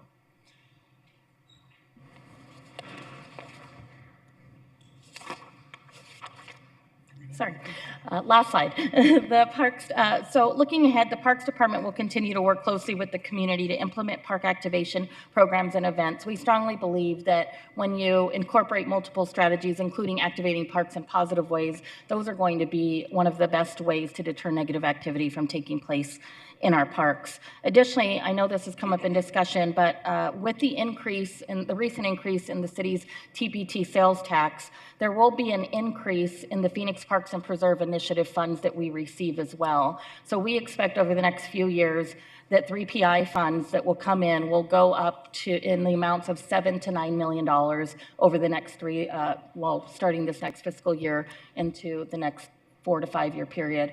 With that increase in 3PI funds, we're looking at using those funds to hire additional park rangers and security personnel. So that is something that we are looking at right now that I wanted to make sure we mention. Ultimately, again, our goal is to create safe spaces with such a large park system. It takes a lot of tools to be able to do that, and we thank you for your support over the years, and we'd be happy to answer any questions. Thank you very much. I do have Councilwoman Guardado on the phone who has a question. Councilwoman Guardado? Yeah, thank you, Chairman. Well, first, I just want to thank Rachel and Cynthia and the whole team for all the great work that you guys have been doing for this, for at least since I've been on the council. I know that there's been a lot of changes that we've implemented to try to give you guys all the support that you guys need to be able to do the best for our parks. But Cynthia, I had a question for you. Given, the size of our park, given how many parks we have, how big our city is. Have you done a comparison in terms of park rangers? How many more park rangers we actually need, or are we efficiently staffed? What's an equivalent? Have you looked at that equivalent of like how many park rangers in another city that's similar in size of us and, in population and parks? How many park rangers they have compared to us? Yes, Councilwoman Guardado and members of the subcommittee, that is something that we've looked at. It's certainly a hard question to answer in terms of how many is enough, because we would like as many as possible. What we have tended to do over the years to evaluate that impact is try to add a team of rangers at a time. That would be our recommendation. A team of rangers is 12 park rangers. And that would provide us with, I believe, 2 additional rangers for each shift. So is that enough or ideal? I mean, we could double that, and triple that and come up with different ratios as far as how many parks that would enable us to visit. But adding a team would certainly be impactful. We estimate that cost to be close to $1.5 to $1.8 million, depending on first year costs and ongoing costs that are not factored in after that first year. Additionally, with this growing ranger program, we'd want to add some additional positions to oversee the rangers. And so as this urban ranger team has grown, it's really important to have those supervisory level positions, training positions, things that can really manage a much larger team than we had back in 2019, as you said, as you saw on the slide, when we had only 12 rangers. We are fortunate here. When we've looked at other cities in the past, I think that we only found one, maybe Los Angeles. I'll have to circle back on Chicago, that had more park rangers than we did. We are at 104 park rangers now. However, 44 of those are on the urban team, with the rest on the preserves right now. I mean, I don't think it's the first time I ask you for these numbers. I think it's important to know exactly how many park rangers we actually do need. Just so at least we can come up with a plan. I mean, I get it that we cannot hire them all, at once, just because given our budget and a lot of other challenges, and there's a lot more people you need to hire in order to keep everyone trained and being able to monitor your park rangers. I understand that. But I do think that we need to know how many rangers we need so that we can, it's kind of like in the police department. We know that we're 700 or 800, officers short. And there's a plan to get there. And I think it's important to know how many park rangers we're also short because we continue to add all these other programs, to supplement for not having rangers. But then we come back to the same frustration that there's a lot of parks that are not being monitored properly, and we have the challenges and we have the issues, and we continue to see some of these problems. And I think, I think the programs are great. I think I've been supportive of a lot of those programs. One of the reasons that I wasn't supportive of adding more security is because I feel like that work should be done in-house. And I think you did an amazing job hiring that third shift of park rangers. But I do think that, I would like to see that number of how many more park rangers we actually need to be able to monitor our parks appropriately so that then we can come up with a plan on how is it that we hire them, what is it that we do, how do we supplement for it, just because, like 5 years, 6 years later, there's a lot of things that have improved, but a lot of but we're still talking about the same frustrations in the parks. So again, I appreciate everything that you've done. And then also, like, I would also like to see for us to have more cameras for our parks. I know that the camera that was at Pradera Park has definitely improved the park. I know when I had Solano Park and we had the camera there, it improved that park as well. I think the activation that you've been doing in the grants with the neighborhood associations, I think those things are also incredibly helpful. I think over at El Oso Park, when we added the splash pads there, that also increased the activation at the park and things that we've done. So I think all of that is pretty incredible. But then, I would also like to see maybe including a couple more cameras as well. I know that they all rotate, but I think there's a bigger need for those cameras as well as we look at hiring more park rangers. And I wanted, and that's another question, like, what do you think of the possibilities of being able to purchase more of those cameras? Councilwoman Guardado, members of the subcommittee, I think we completely agree with you that we have found the cameras to be very helpful. Currently, those are the mobile temporary cameras. We're also working with the police department to look at how we can get long-term cameras that are tied into the city's network and therefore the police department's real-time crime data center, if I said that close to correctly, Chief, as well. So we agree that that's a tool, and those are things that we can certainly work to identify funding to try to expand within the park system.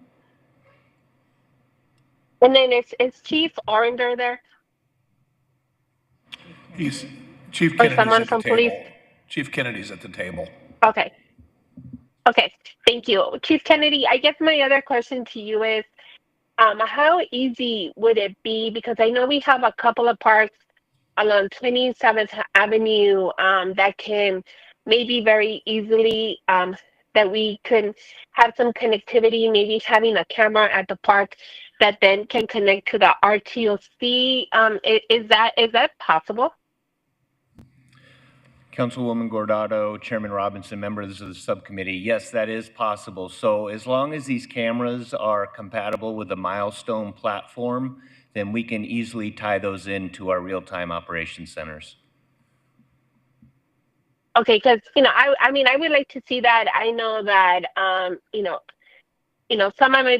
one of my parks on 27th Avenue. I know there's been a lot of improvement in that park, but I think there's still some of the issues that we have there as well. So I think that if we are able maybe to look at that as well, are we able to add cameras that then can connect to our TLC so that we can have more eyes on the parks as well? I think that could be a huge improvement for us as well, if we're able to do that. So if we can look into that as well, I would really appreciate it. Okay, thank you. And then I think also,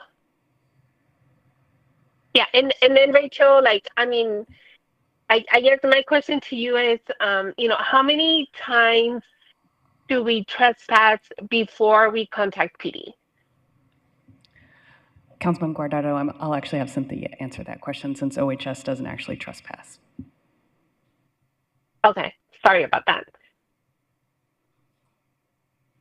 Councilwoman Guardado and Chairman Robinson, members of the committee, that does happen on occasion. If that's a metric that you'd like, we'd need to look into the data a little bit, but it is not out of the realm of possibility that we would trespass somebody in an instance where PD may be involved with other issues and isn't able to assist us. That does occur. I don't have an actual number of how frequently that happens. Okay, that would be great to have. And then just for clarification, just for neighborhood leaders that are probably watching the meeting, in our parks, if there is illegal activity happening, if we see drug use, and police is there, police is allowed to trespass in the parks, correct? Councilwoman Guardado, Chairman Robinson, members of the subcommittee, yes, we will do that, but we will do that in consultation with Parks, as Parks maintains the trespassing log, so we will verify with them first to see if the individual has already been trespassed, and if not, if that trespass warning needs to be given and what that length of time will entail. So even if you're seeing drug use or illegal activity, violations of code of conduct, and you guys are seeing the activity happen at the park, you guys cannot trespass. You guys have to go through park rangers first. Chairwoman Guardado, Chairman Robinson, members of the subcommittee, we have to collaborate with Parks because they maintain the trespassing log. If there's a crime that is occurring, we will take action on that crime. We will then let Parks know that we have made an arrest for, if it's a drug-related crime, Parks will then let us know what the length of that trespassing needs to be, whether it's a 30-day trespass, a 60-day, 1 year, and then we will issue that trespass warning. But we will do that in consultation with the Parks Department. Perfect. Thank you. Thank you for that clarification. And then, Cynthia, I would also like to see if I'm able to get just a report, or maybe the report is already out there. If you just email it to me. How much damage happens to our park equipment in the parks? Like, I would like to see that as well. Sure, Councilwoman Guardado and members of the subcommittee, we will certainly see what we track as it relates to that and can provide you an update. Okay, perfect. Okay, well, thank you guys so much. Again, thank you for all of your hard work, everything that you guys are doing with the limited resources that you guys have. I think you guys are doing a great job, and looking forward on being able to add more cameras. Cynthia, hopefully you guys can come up with a plan on how many park rangers more we actually need, and maybe come up with a plan on how is it that we hire them throughout the next couple of years, and see how is it that we can make that happen. I know that we have a very limited budget right now, but I do think that that's something that we need to look at. And with that, just thank you, everyone. Thank you, Chairman, for letting me speak. All right, thank you. Before we go to the speakers, I think Councilman Waring had something to say. I do. First, Cynthia, I had forgotten something that you didn't include in here that's a benefit of having the hired park staffers, security, was less trash that had to be cleaned up, correct? So you're saving money on the cleanup by having people out there telling people, hey, clean that up. Don't just leave it laying around, correct? Yes, Councilman Waring, members of the subcommittee, that is information that staff has reported seeing significantly less trash, less vandalism as well that's taking place in the park after security are able to go through and keep people from loitering or staying overnight.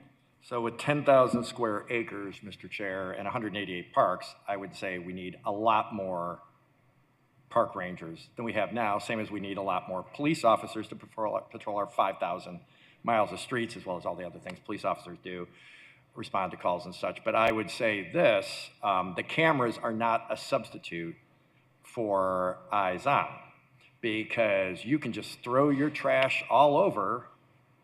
Like, what are we gonna do? Somebody's gonna pick that up on a camera and then go racing out there? Even if they do, the person's gonna be long gone. If you're at South Mountain Park and you're a ranger, and somehow you get real-time video of some scofflaw doing something terrible at Dynamite Park or something, how long is that drive? We got 5,000 miles of streets and our parks are spread all over the place, and we've only got a few rangers, really. We don't even have one per park, not even close. Even if you get to the park and you want to chase these people down and they're stupid enough to still be there doing their sketchy, possibly illegal stuff, you got to have a foot race to go find them? I mean, these parks are big. It's 10,000 square acres. That's a lot. So they could hide, they could just be on the other side of the park from where you're entering, etc. So the cameras might help you if you wind up catching a suspect. You might have video of them doing something untoward, but I don't know how much that's really going to help you in real time prevent people from doing things they shouldn't do, or if they see somebody ODing on the camera, if somebody just happens to be engaging in those activities and is dying right in front of the camera, what are the odds that somebody's going to get there in time to help them?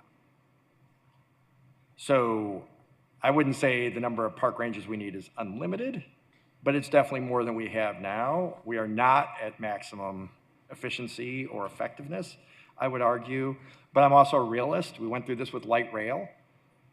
Like, it's hard to get people to do this kind of work. You're outside, it's 110, 115, even if you're in the car in the air conditioning, eventually we expect you. And I think the cars are GPS monitored, right? And so are the people. So you know if they're doing the job or not, correct? Councilman Robinson, members of the subcommittee, that is correct. For the security personnel, their supervisory staff to have the ability to watch and use GPS. Yes, it's necessary evil, what are you gonna do? But it's, light rail was like, you know, our contractors, they're supposed to provide 110, I think that's actually the number, but don't hold me to it. But we've only got 85 at a given time because we can't fill the positions, and then some people are sick and some people are in the guard, and you know, there's a lot of different reasons people aren't at work. But chances are you're gonna have to really overfill your positions just to get the requisite number that you're expecting to be out on the street, same as police. So I would argue we could definitely spend a lot more on this and not be wasting taxpayer money. I get that there are budget constraints, and also just finding the person power to actually do the jobs, who are willing to do the job. So I'm grateful that you changed contractors. That seemed to help, at least get the people that we expected to be out there. But have no illusions that the cameras are gonna solve anything. They might solve the occasional crime. They might happen to catch, you know, a shooting or something. But I mean, you're not gonna have cameras covering all 10,000 acres. So even that's just, I'm not trying to make fun, a shot in the dark. I don't know what else to say. So just something to think about there. We need more park rangers. Whether we can do that today might be an open discussion, but we should absolutely have them if that's still a subject to debate, and they're doing good work. We just need more of them to ensure the public that the parks are safe to go to. Thank you, Mr. Chair. Appreciate it. Okay, we'll go to our speakers now. The first speaker I have is Tony Bradley. Mr. Bradley.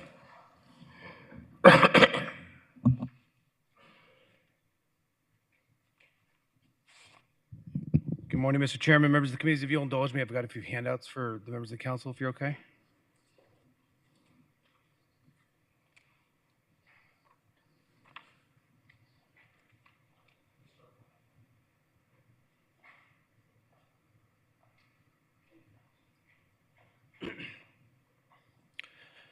Mr. Chairman, members of the committee, my name is Tony Bradley. My residence is 911 West Butler Drive in Phoenix, Arizona, in District 3. I had the honor of serving on this, working for this city in 2007, 2008 for Council Member Beyer, and served on this committee or staffed this committee back then.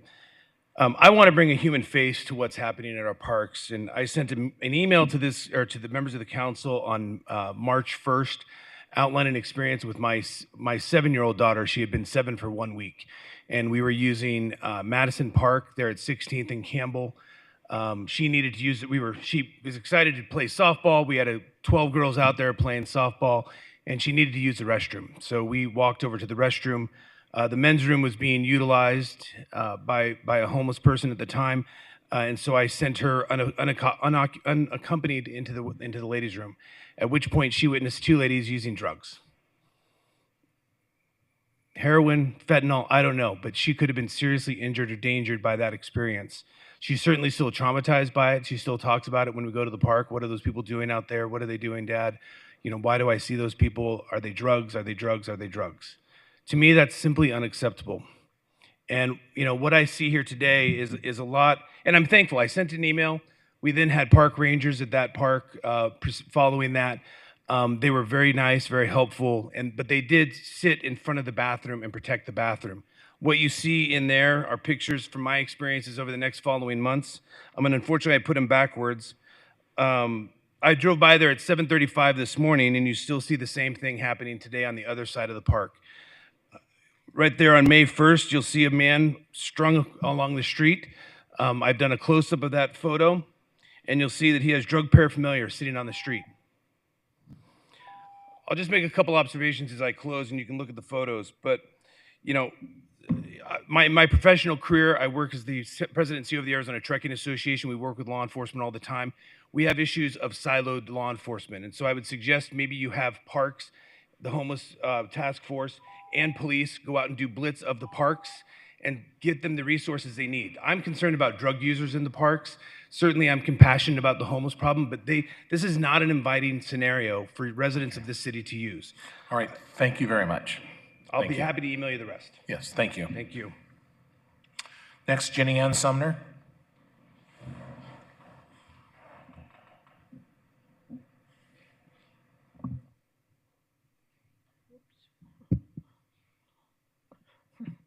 Mr. Chairman and members of the subcommittee, I'm an avid supporter of our City of Phoenix employees, but I've also experienced the benefits in both Pierce and the old Crosscut parks of park rangers, PD, and security personnel working together. I'm a former teacher and liking security personnel to the value I had of working with my teacher's aide. The aide wasn't there to take my job, but to fulfill an important role in supporting our students. I support the expanded use of security personnel in our parks. The 44th Community Alliance has benefited from Parks and Recreation partnering with OHS, PD, and NNSD. The Neighborhood Park Activation Grant brought neighbors back into our park and once again enjoying Pierce Park. We look forward to the SEPTED review and so appreciative of the difference the no camping ordinance has made and the 24-hour code of conduct line. I value the Parks and Recreation Department's support and willingness to work with neighborhoods. Thank you. Thank you very much. Vice Mayor O'Brien. Thank you so much, Chair, and thank you to both the speakers who waited patiently and provided important comments and feedback. I will work backwards based on the presentation. I would like to, one of my requests is that plan that is about resources be about what meets our needs. It's great that LA might have a little bit more, or we have more than LA, however that works. But, I think Phoenix is unique in the reserve land we have and all the trails versus our urban parks. And so much like with any of the other plans we have in other areas, whether that's, housing, heat mitigation, sustainability, I'd like to know what it is our goal is to provide the best service and safe parks for our community members. Related to that, what is the current vacancy rate for park rangers?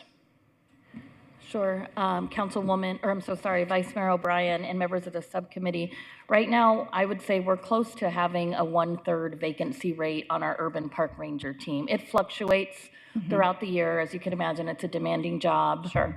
But currently, we're close to 1/3 in vacancies.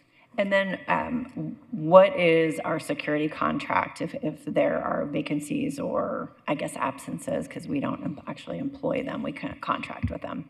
Sure, Vice Mayor, members of the subcommittee, per our contract, they are required to provide the number of guards contractually that they've committed to. So they are at a 100% fill rate, if you will, if we're looking at it for comparison. And they have been successful in achieving that? Yes, they have. Okay. I support having both aspects because I think this is not just an either or, this is a, both and. And so while we are working on the plan and figuring out how to fill the vacancies we currently have, I would request this team look at can we expand the security contract to help us even in our daytime hours. I think that the data shows that when the people are there and we're enforcing our code of conduct and our rules and our laws, that is better for everybody. I know we are trying to dig our way out of what I would call what was a really big hole when I first came on the council 4 years, and I really thank you all for the work that has been done over the last a few years. We still have a lot of work to do, but if we could look at how utilizing that resource that is at 100% while we're getting there with our staff, I would very much appreciate that.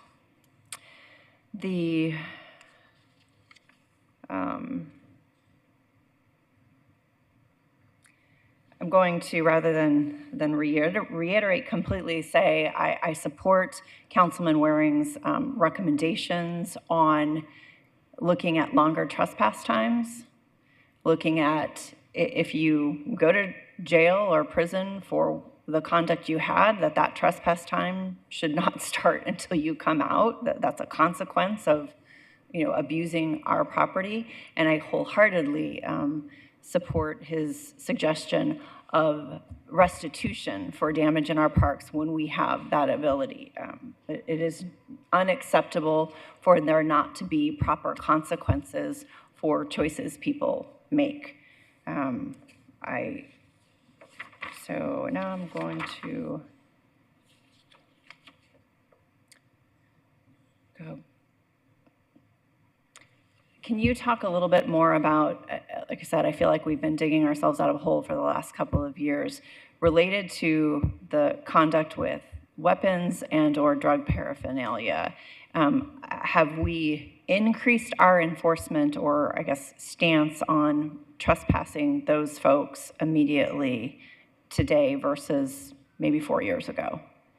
Yes, Vice Mayor O'Brien and members of the subcommittee. So the way our internal operating procedures are currently written and how we escalate in trespassing, we already have the ability, but it's worded in a way that is more related to an up to 1 year. What we're doing right now is revising that language to say that those are automatic 1 year all city parks, which helps clarify for a park ranger in those situations, there's no subjectivity. And so right now we're clarifying that language to make that the case, and we're also simultaneously working with the law department to see where else we can increase thresholds for trespassing. Okay, and so in the meantime, while we have that subjectivity, has there been direction given, or are we waiting until we have further delineated that? That's a great question. Vice Mayor O'Brien, members of the subcommittee, they have that direction now to do the 1 year all city parks. All city parks. Okay, I appreciate that. And then I do want to go back to say thank you because it blew my mind that our park rangers and our police officers could not communicate or share information. So that was really important to me. Thank you for doing that. I hope we will continue to do it, whether it is in trespassing or cameras or any other aspect. It is important to me that we break down the silos. If there's a situation where we should be communicating better with the Office of Homeless Solutions and what they're doing, I just really encourage us to make sure we're doing as much communication to, one, provide help and education, but then provide the enforcement and ensure that our parks are safe. Much like Mr. Bradley provided the pictures of the park that they went to, unfortunately, Cortez Park has had its up and downs, and unfortunately, we are in a down right now. And I have explained to staff that, I've been doing drive-bys and it's concerning. And so I would like to have more resources at Cortez Park so that our families can use it and that we can have more delineation on what is acceptable. I know that there's some concerns about, what the rules are about what you can bring to the park, because we don't want the soccer mom or the softball dad or whatever sport it is you play or whatever activity is you want to do at the park. You want to bring your shade because we live in Phoenix, Arizona, the state of sunshine, and you want to be able to bring your cooler and all those things. On the other hand, though, it still looks like, even though they're not technically camping with a tent, it looks like we have people living in our parks. And I have a 2-year-old granddaughter, and I want to be able to take her to the park that I grew up in. I want to be able to take her to the pool that I grew up in if I could. And that is Cortez Park for me. So I appreciate the additional attention you've given there. On the flip side, I will tell you the nighttime where they're closing the gate and making sure the cars are gone and people are gone at nighttime at Cortez Park, that is working, and my constituents have noticed it, and they are thankful. So that is great. The phone number, that is the code of conduct phone number, was there any kind of education or information campaign done about this phone number to the general public? Yes, Vice Mayor O'Brien and members of the subcommittee. Before we launched that, we did promote it heavily on social media. We worked with Neighborhood Services Department, I believe, to help circulate that information. And I know many of your offices promoted it to the community. And that is something that we are continuing to work on promoting to make sure there's awareness about that phone number. And is this phone number posted in our parks? I mean, we have our code of conduct there and other signage about things, but is this number posted there? Yes, it is, Vice Mayor O'Brien. Okay, great.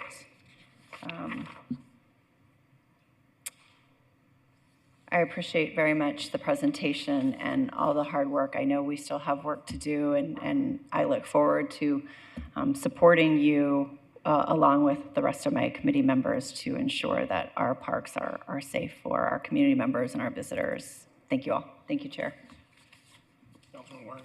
Thank you, Mr. Chair. So I think, what I think about this, these pictures are an embarrassment. I don't expect us to be able to cover every square inch of park, but we have to try to do better. We have to be proactive. Keep in mind, a couple short years ago, it sounds like we didn't really have cameras, or we certainly didn't have as many cameras. We didn't have the private security, and we didn't have the rangers coordinating with police. All of that came out of this committee. And we stumbled upon the information like we weren't doing some of this stuff. And that was kind of shocking to me, given the problems we've had in the park. Again, more than one dead body a month, just that alone should probably make us think that we've got kind of an issue. That seems like a lot to me. Maybe it's not, but it sure seems like a lot to me.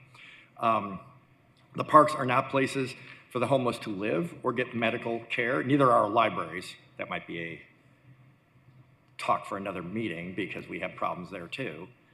It's got to be a welcoming place for taxpayers to go and take their kids or play their softball games if they're an adult or whatever.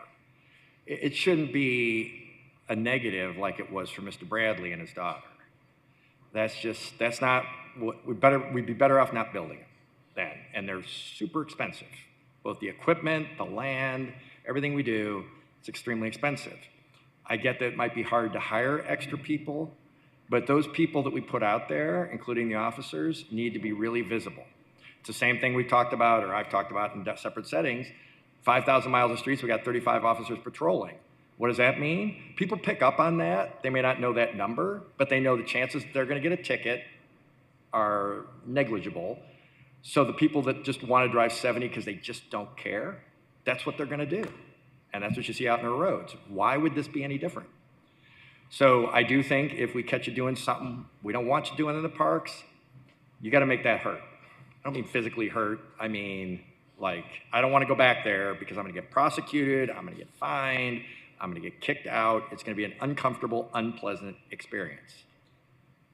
And if they move to some other city, then they move to some other city. But our taxpayers are paying for these amenities. They're too expensive to really call them that, but I can't think of another word. And we need to do better, and the Parks Board frankly needs to step up and say, you know, we're not gonna have this anymore, because it's just out of hand. And has been for a while. That's also the same is true on the city streets. Again, that's a discussion we've had another day. Just because you're down on your luck doesn't mean you get to wreck it for everybody else. Doesn't mean somebody should grow up having a phobia about going to the parks or something. That's ridiculous. So that's why I asked for this to be put on the agenda, and I appreciate, you know, we talked about some of the things that you guys are doing beforehand or gonna do. But I do think for a couple of years, there might have been a certain reticence because of the Department of Justice investigation. I don't know if you've noticed, that's all done now. Those people are either in unemployment lines or working in private practice. I don't know who the hell they're lobbying. I came away markedly unimpressed. But I think their thing would be like, no, you gotta just let this go on and I guess have a bunch of traumatized kids. That's not acceptable. We don't have to listen to them anymore. Fantastic news, at least as far as I'm concerned. So please tell the private security people to be out, to be active. I know they got the GPS, so we kind of know where they're at. I know the officers, we definitely know what they're doing. But be out, be visible, and make sure that people are doing things they never should be doing in a family setting aren't doing it anymore. That's my ask, if I had to boil it down. I appreciate everything you are trying to do, and I appreciate you've implemented reforms that we've asked for here in the last couple of years. So thank you, I appreciate it. Thank you. Just as my colleagues have said, thank you very much for the presentation. Rachel, Sean, Marty, Jared, and Cynthia, thank you very much for all your hard work. Obviously, there's more to do, more follow-up, more questions, and we will do just that. So Martin, Sean, and Rachel, thank you very much. I know Jared and Cynthia are staying. The next item on the agenda is Trails and Heat Safety Program, and Cynthia and Jared will be joined by Assistant Fire Chief Mark Gonzalez to give an overview of the Parks Trail and Heat Safety Program. Yes, thank you, Chairman Robinson and members of the subcommittee. Today we're here to provide you with a brief update on the Phoenix Trails and Heat Safety Program. With me is Jared Rogers, as you mentioned, Chief Mark Gonzalez, and Assistant Director Brandy Barrett. And I will go ahead and turn it over to Brandy to get started. Brandy, I apologize for not mentioning you. No apologies. I'm on a roll of omitting people today. Barely acknowledges me in the hall. I know. Thank you so much. Well, good morning, Chairman and members of the subcommittee. The Parks and Recreation Department is dedicated to building healthy communities in all we do as a department. That includes our park sites, programs, and partnership. The work of the department helps the city to be a better place to live, visit, and play. The Parks and Recreation Department and the City of Phoenix Fire Department have a long-standing collaborative partnership to ensure that mission extends to our mountain parks and preserves and our trail system. So today, I'm happy to hand over the presentation to Deputy Parks and Recreation Director Jared Rogers, who's going to talk a little bit about our preserve system, about our collaboration with Phoenix Fire, and the Parks and Recreation Board approved Trails and Heat Safety Program. Thank you, Brandy. Thank you, Chairman Robinson, members of the committee. As Brandy alluded to, and we've talked a little bit in the previous item, the preserve system is large. It covers over 41,000 acres. It is a dynamic place that people go to connect with nature, get exercise, socialize with other hikers, and quite often get away from the hustle and bustle of the city. There are over 200 miles of trails in Phoenix, and I want to emphasize that all of them are available 365 days of the year. They're available in winter months and in the heat of the summer. It's an amazing amenity set in the middle of the 5th largest city in the country. The trails have an overwhelmingly positive impact on our city and health benefits to economic impacts from tourists coming to enjoy hiking throughout the winter months. Living in a desert climate, heat has continued to present challenges. For more than a decade, the city has experienced record-breaking heat, and the impact of heat on trail users and first responders can at times be severe. Strenuous physical activities in high temperatures during long and even short durations can sometimes cause heat stroke, heart attack, and/or arrhythmia, and neurological, circulatory, and respiratory issues. The slide on this screen is courtesy of the Office of Heat Response and Mitigation. The gray line is the 30-year average of daily highs from May to October, and the red line shows just how abnormally hot 2024 was. Other recent years also showed similar above-average trends. The message is this, that our summers seem to be getting hotter, and our fast-growing city trails safety messaging and policies are as important as ever. City Charter, Chapter 23, lays out the role of the Parks and Recreation Board. And City Code Chapter 2, Article 16, specifies that the board is the appropriate authority to take action to implement policies that modify hours for trails and trailheads and other park sites. When needed, the board directs the Parks Department, based on data, to make changes to hours for safety reasons or other considerations. The Parks Department and the board have been discussing trails and trail safety for decades, and in 2021, the board first directed the Parks Department to close certain trails for periods of days in which the National Weather Service issues extreme heat warnings. The current program is outlined here on screen. It is that on any day where the National Weather Service issues an extreme heat warning, trails at Camelback Mountain and Piestewa Peak, and then the select trails shown at South Mountain Park are restricted. Access to those trails are restricted from 8 a.m. to 5 p.m. The trails that are restricted as part of the Trail Heat Safety Program, sorry, I'm going to skip back one just real quick. They're rated as extremely difficult or difficult trails, and rescue from those trails are particularly complex, and the incidences are challenging for first responders. And with that, I'll turn the clicker over to Chief Gonzalez, Assistant Chief. Thank you, Jared. Good morning, and thank you for the opportunity to share some information on the Phoenix Trail Heat Safety Program. The video you are seeing is an example of a technical rescue. This is a visual of our firefighters who have climbed with additional weight in urgent motion to an emergency where we are limited in our options to rescue a patient. They are all tethered to the rope, manually lowering themselves and the patient. These are long and exhausting operations, and it's this type of rescue, as one of many, a temporary restriction is in place. Trail restrictions are heavily influenced by mountain rescue data. The trails that most rescues take place on are difficult and complex, with loose gravel, steep elevation changes, and long distances away from access points, as a few examples. These rescues take longer when compared to other calls for service, and often an injury on a mountain during the summer can quickly become critical if the patient is exposed to the elements for an extended period of time. For these reasons, the fire department partners with the Parks Department and shares mountain rescue data during their annual Parks Board program updates to ensure the goals of public and firefighter safety are being met. During this past October at the Parks Board meeting, Phoenix Fire presented the number of mountain rescues for the last 4 years, May through September, for the top 4 mountain ranges in Phoenix. You can see on the graph, mountain rescues have dropped after the heat safety program was put into place in 2021 at Camelback and Piestewa Peak. Unfortunately, you can also see a slight rise in mountain rescues at South Mountain, which is why the expansion was requested.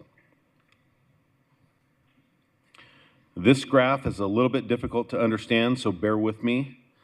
The graph depicts the temperature at which the mountain rescues occur, color-coded by the mountain. It is important to note the top row with the number 2 depicts 16 instances where 2 or more mountain rescues took place on the same day at the same mountain. And as you are aware, our firefighters work a 24-hour shift, so it is the same crew who is performing multiple mountain rescues in these instances. Additionally, you can see in the yellow highlighted box to the top right, it's showing 11 of those instances. The high temperature for the day was over 100 degrees, with 4 of those being over 110 degrees. Another inquiry we heard a lot at the Parks Board meeting was the idea that our mountain rescues were for out-of-towners who didn't understand the summer heat in Phoenix. These pie charts indicate a different story. The top chart is for all mountains during all months. 70% of the rescues are for Arizonans. So we do have some out-of-towners, but the majority, 70%, are from Arizona. The bottom pie graph shows for all mountains, but is focused on the hot summer months with a similar result. 69% are from Arizona. This data was collected for the expansion to South Mountain, so there is some additional data specific to South Mountain just over to the right side of that slide. The Parks Board requested that we break down even further the Arizona residency from the same time frame. Specific for Arizonans, from the previous slides, we defined the Valley as the Phoenix metropolitan area. On all mountains all year, on the left side, all mountains May through September on the right side, you can see a very similar number of people who required rescues from outside the Valley or greater Phoenix metropolitan area. Another common inquiry from the Parks Board was to look into what types of emergencies the Phoenix Fire Department responded to on these mountain rescues. We broke that into two major categories: illness and injury. When looking at all mountains all year in the city of Phoenix, on the left, patients primarily suffered from a medical condition resulting in a mountain rescue. Medical emergencies accounted for 56% of the patients, while physical injuries accounted for 44%. The chart on the right is specific to the summer months, where 76% of the rescues were identified as an illness versus 24% of them as an injury. One point I want to make is a simple fall injury can quickly become a significant illness when exposed to the sun and heat while waiting for an emergency response on these difficult and complex trails. Before I pass it over to Jared, I would like to take the opportunity to thank him, Brandy, and the Parks Department under the leadership of Director Cynthia Aguilar and Fire Chief Mike Duran. We have collaborated every step of the way, sharing data, working with the Parks Board, community, stakeholders impacted by these public safety measures. This team has been focused on finding solutions, and I'm very proud to be a small part of that, and I look forward to working together to make Phoenix accessible and safe for our community and visitors. Thank you. Chief Gonzalez, thank you very much. But before we go on, I want to make sure that this is basically stated into the record and such. Can you briefly tell us, somewhat anecdotally, but it's more fact than anything else, let's say you do have a technical rescue that has to take place, be it on Cholla Trail or on Piestewa Peak or anywhere in South Mountain Park, matters not.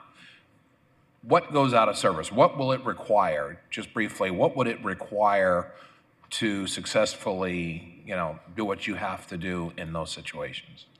Okay, Chairman Robinson, members of the subcommittee, not on specific numbers, but a technical rescue team is all based on the units, the apparatus. So we're looking at about 8 units that would be dedicated to that. And if it were working, or if there are multiple patients, it would increase. We do increase resources when the summer heat is up as a secondary to protect our firefighters in case they become a victim as well. Thank you very much. And I asked that question because I think it's really important for folks to understand. I know we understand it up here, and I think most of the folks in our audience, but I wanted it on the record that, we worry about or we talk about our response times and such. And when something like this occurs, when someone is doing something they should not be doing or they can't handle it, it takes a significant amount of equipment and personnel to successfully, rescue that individual. And I think it's important for folks to know, because you don't have you have a finite amount of resources to deal with it, and other areas are then impacted by it. So thank you very much for that. I'm sorry, Jared, if you would. Thank you, Councilman Roman, and thank you, Chief Gonzalez. So it's been a pleasure to work with the Fire Department, the Parks Board, and stakeholders through this process. It's been a really rewarding process. I wanted to emphasize that we do have hundreds of park stewards who regularly volunteer on our trails and at our trailheads. The Parks Department partners with the Office of Heat Response and Mitigation to hold trainings for stewards, like you can see on the image here, to help do summer outreach at specific trailheads. They can be found on weekends at our most popular trailheads, educating the public and providing water for those who might need it. Park stewards are an amazing asset and are able to reach out further than the city can on our own. We look forward to further efforts to encourage volunteers, We're also looking into technologies that can help us assist with real-time closure info to make sure that people are aware before they ever try to come out to the trail that the trail is closed. And we're also looking at ways to update and improve our maps, both printed and digital. We're also moving forward with an update on our Take a Hike, Do It Right campaign. There are opportunities to update the sign system and consider new messaging that further emphasizes the risks and helps hikers be prepared and maybe make better decisions about when and where to hike. As I mentioned before, we're also looking at opportunities to update our maps with added features that will help people understand difficulty ratings so they know what kind of trail they're getting on before they get on it. We're also focusing on extended outreach and education efforts to schools, community centers, hiking groups, and tourism entities in general. With that, we would be happy to answer any questions.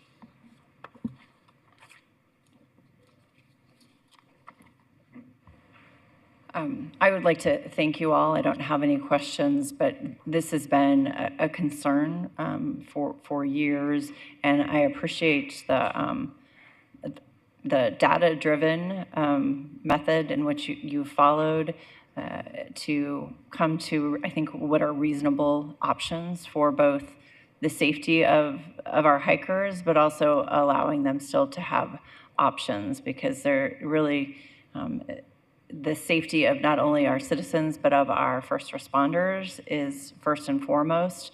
And it is so heartbreaking every time I hear of a loss of life. And we had a loss of life on a mountain preserve in my district that doesn't get, closed because of this. But, folks think they can do this, and it's just that one bad time or one bad day, and a tragedy occurs. So again, thank you for all your work, and I hope our citizens will remember to stay hydrated and find another form of exercise when it's too hot out. Thanks, Chair. Thank you. Councilwoman Guardado, do you have any comments? Thank you. Okay, thank you. I'll echo what the Vice Mayor just said. Thank you very much. It's the information is spectacular. It's a lot of information, and we need to do the best we can in getting folks to adhere to these rules we're putting in place for their own good. So thank you very much. Okay, next is item number 5. It's an update on e-bike, e-scooter, and motor-driven cycle safety program. We'll welcome Commander Leif Myers to provide this update.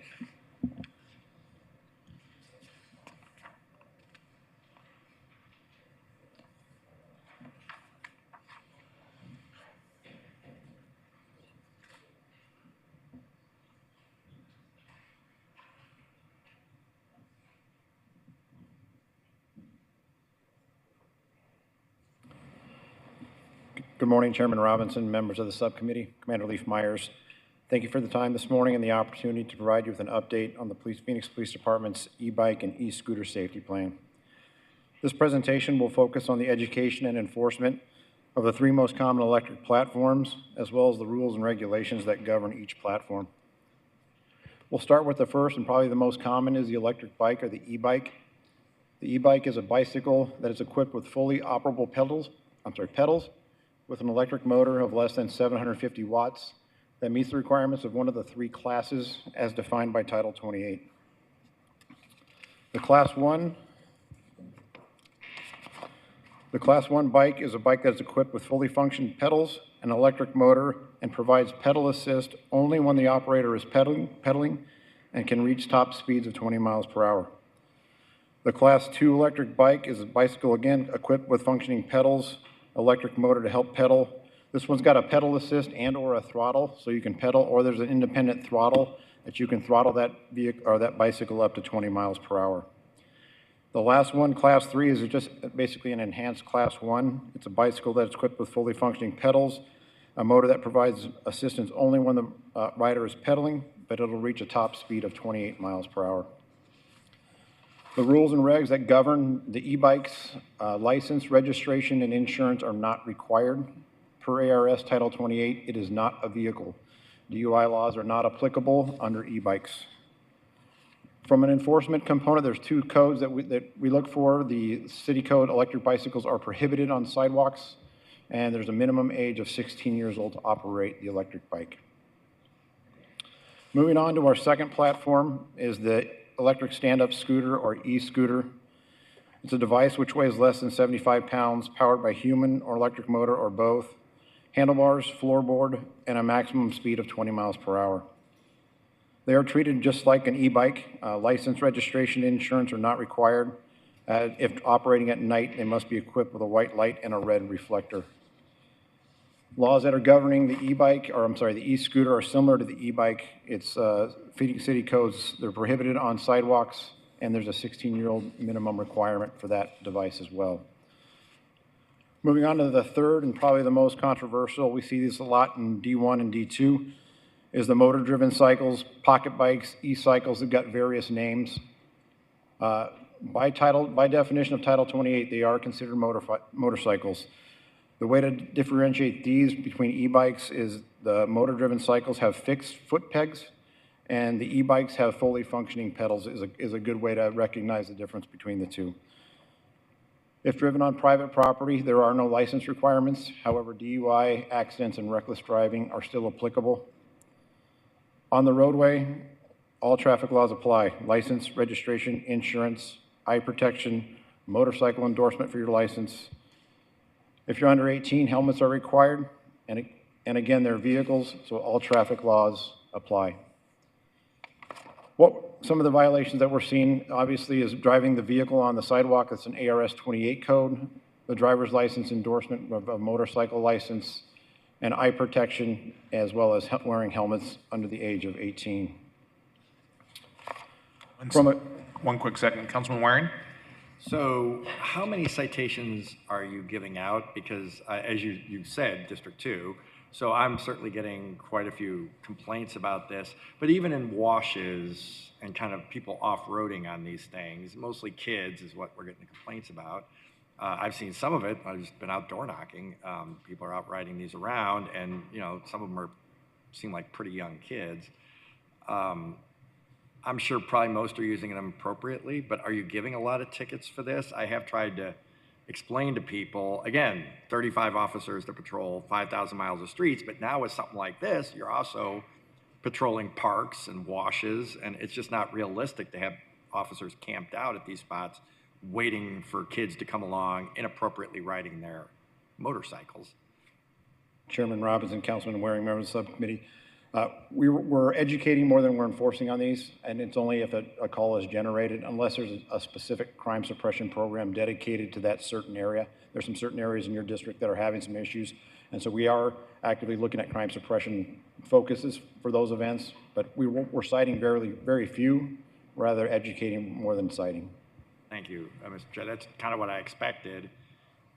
If you could just get them to tone it down. Are you having a lot of bad accidents or fatalities with these? We've had one fatality up in District 2. It was between an e-bike and an e-scooter. They both collided.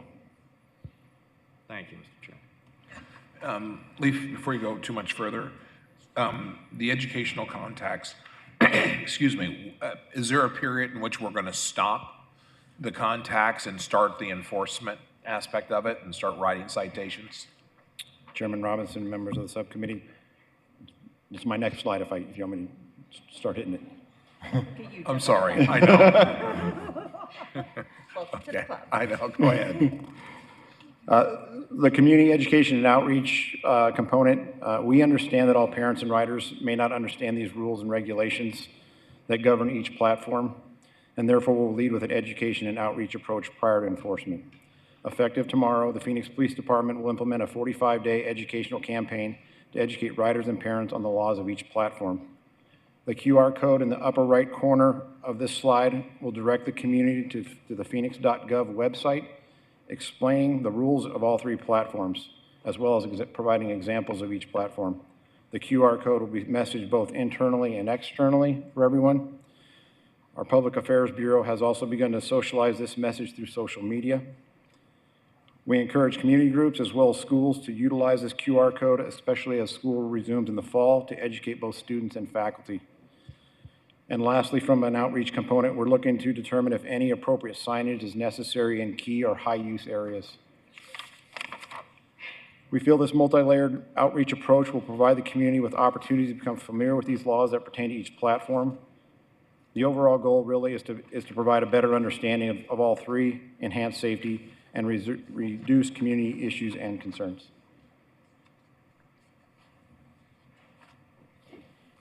Thank you very much. Excuse me. Thank you very much for that, Commander Myers, and I apologize for jumping ahead, and the slide was right in front of me, so I should have looked. Let me check and see if Councilwoman Guardado, do you have any questions? No, thank you. Okay. Vice Mayor O'Brien. Thank you.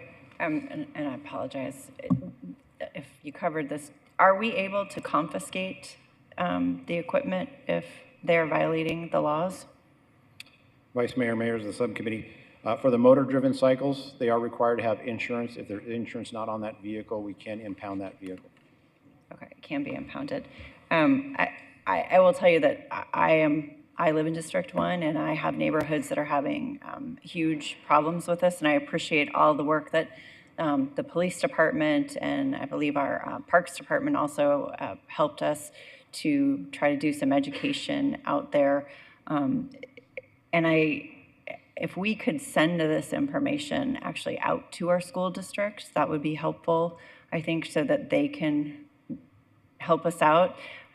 What is most important to me is the safety of our kids and our citizens, and that I was one of the, I was the only councilwoman who advocated actually for us to lower our age even lower than 16, because I look at it as an ability for them to either have a job or get to different schools depending on the programs that are available to them. And I acknowledge that our rule is 16, our ordinance is 16, but I do really want to support just the safe utilization of them as well. And so I appreciate all the work you all have done on putting this campaign together so that we can inform both our parents, our community members, our riders, because this is really about making sure everybody stays safe.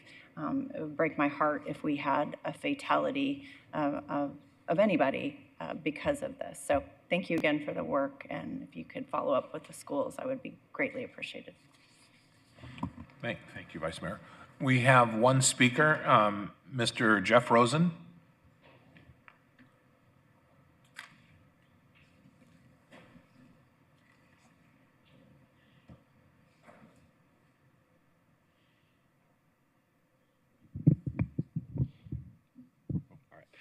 Good morning. My name is Jeff Rosen, and I am the General Manager at Stone Creek Golf Club. I'd like to start off by beginning to thank everyone, Chairman Robinson, the subcommittee, and everyone for being here today and allowing me the opportunity to speak about an issue and share our story at Stone Creek over an ongoing issue that is increasingly affecting our city, the e-bike activity and its impact on our community. Since I began my role at Stone Creek in March 2023, we've consistently dealt with kids on e-bikes trespassing on our course. However, over the past 3 months, this activity has increased exponentially. In response, we've significantly increased our on-course presence until sunset each day. More often than not, this is not needed for normal operations, not only to protect our golf course, but also to safeguard our paying guests and those using the Indian Bend Trail, which runs alongside our property. This increased vigilance comes with a financial burden. We are incurring extra payroll expenses, investing labor and materials to repair turf damage, and refunding customers whose experiences are disrupted. Compounding this is the rise in negative online reviews, which harm our reputation and discourage future guests from visiting. That financial impact is becoming unsustainable. When we do encounter these kids, we're often met with vulgar language, taunting, and outright disrespect. Our approach is simple and respectful. We ask them to leave, inform them they're trespassing on private property, explain the damage they're causing, and direct them to the nearest available path or street in which they can legally use their e-bikes on. However, e-bikes are often too fast for our golf carts to keep up, making even a conversation nearly impossible. We've contacted law enforcement several times, and unfortunately, after 10 minutes, the deed is done. The situation rises very, very quickly, and unfortunately, the damage is done. I do know a lot of sections have been passed in Article 17 as far back as May 31st of 2023. But where I come from is I understand the importance of public education, but I must question why enforcement hasn't matched the timeline of these regulations. They've been in place for nearly 2 years, and unfortunately, the education time has passed, and I would like to vouch for enforcement taking priority. Thank you for your time today. It's much appreciated. Thank you. Okay, there are no other speakers. Make sure. That okay, if I can add one real quick thing, Commander Myers, if you can ensure that the Public Affairs Bureau within the Police Department reaches out to, and I'll to Adam Walsh on the 11th floor at City Hall, he can make sure that that information is getting out to each one of the council offices, allowing them to push it out through their social media as well. I think this is something that really needs to reach as many groups as we possibly can. So with that, thank you very much for the presentation and do appreciate it. The next item is item number 6. I want to make sure there were no other questions. No. Next item is item number 6. It's an overview of the new memorandum of understanding between the Phoenix Police Department and the Department of Public Safety regarding investigations of critical incidents. Assistant Chief Ed DeCastro will provide this overview.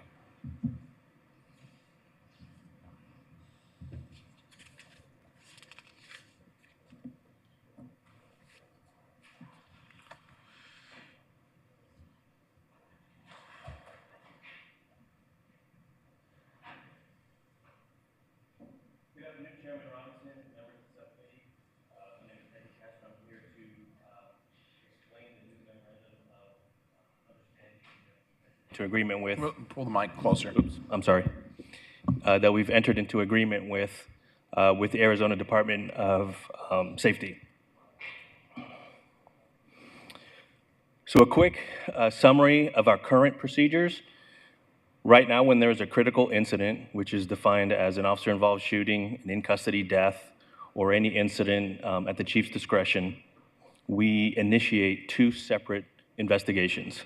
A criminal investigation that's handled by our homicide unit, and an administrative investigation which is handled by a professional standards bureau.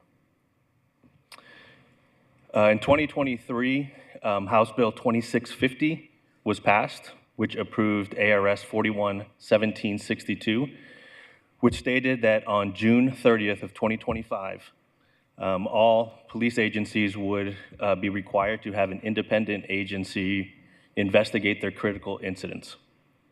We have chosen the Arizona Department of Public Safety to perform this investigation.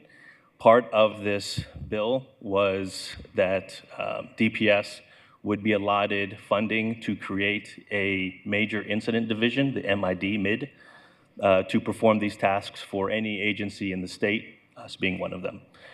So they will start on June 30th. They will start taking our critical incidents, which again is defined as an officer-involved shooting, in custody death, or any incident at the discretion of the police chief.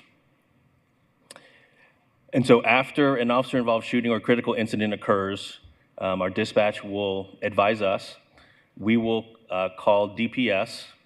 They will respond to the scene. A Phoenix Police Homicide Supervisor will respond as well as a liaison to DPS to assist with collecting of information that we have for them. DPS will also contact the City of Phoenix Victims Advocate Department so that they can work closely together for the victims' families as well at the same time. The Phoenix Police Department will have discretion to release any information for any emerging urgent purposes, and then that will be in collaboration with DPS as well. DPS has agreed to honor our critical incident briefing video that we put out every 2 weeks, so we will be able to receive all the information that we need to complete this within that 2-week time span. Nothing will change from the administrative investigation. Our Professional Standards Bureau will continue to investigate that simultaneously on site. And then any disputes or disagreements over the investigation or what will be happening will be handled by both agencies' police chiefs. And that's the the high-level version of that. Are there any questions?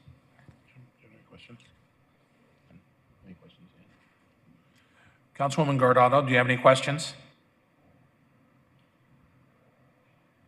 No, I don't. Thank you.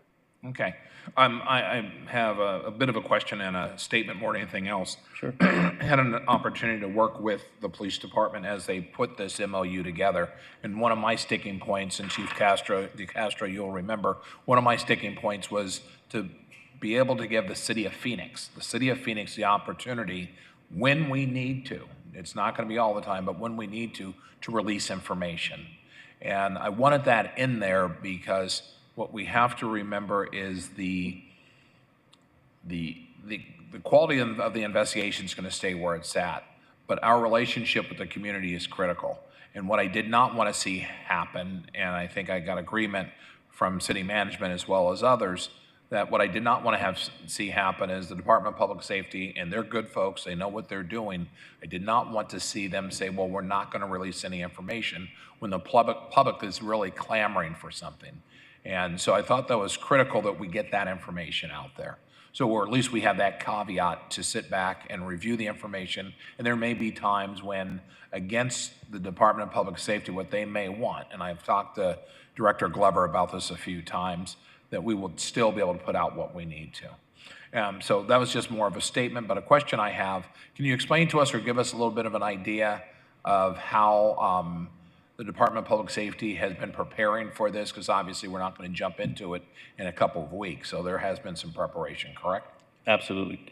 Councilman Robinson, members of the subcommittee, for the past 6 months, actually 7 months since December, DPS has been coming out to all of our critical incident scenes and shadowing us to see how we do things, what our processes are, what our procedures are. And they've been also getting to know our detectives, our personnel, so that there's a seamless transition between people's knowledge of who everyone is. So they've come out to the last 5 that we've had so far this year. We've had no issues with them at this point. And so we expect that it would be a seamless transition on June 30th. Okay, thank you. No other questions? Or Vice Mayor O'Brien? Or no, I was going to make the motion. Oh, I'm sorry. Oh, there's no motion. there's no It's motion. just a discussion. Sorry. Okay, yeah. Okay. All right. Chief DeCastro, thank you very much. Thank you. Our final presentation today will be provided by Commander Sarah Garza. Commander Garza will provide a quarterly update on the police department's hiring, recruiting, and attrition.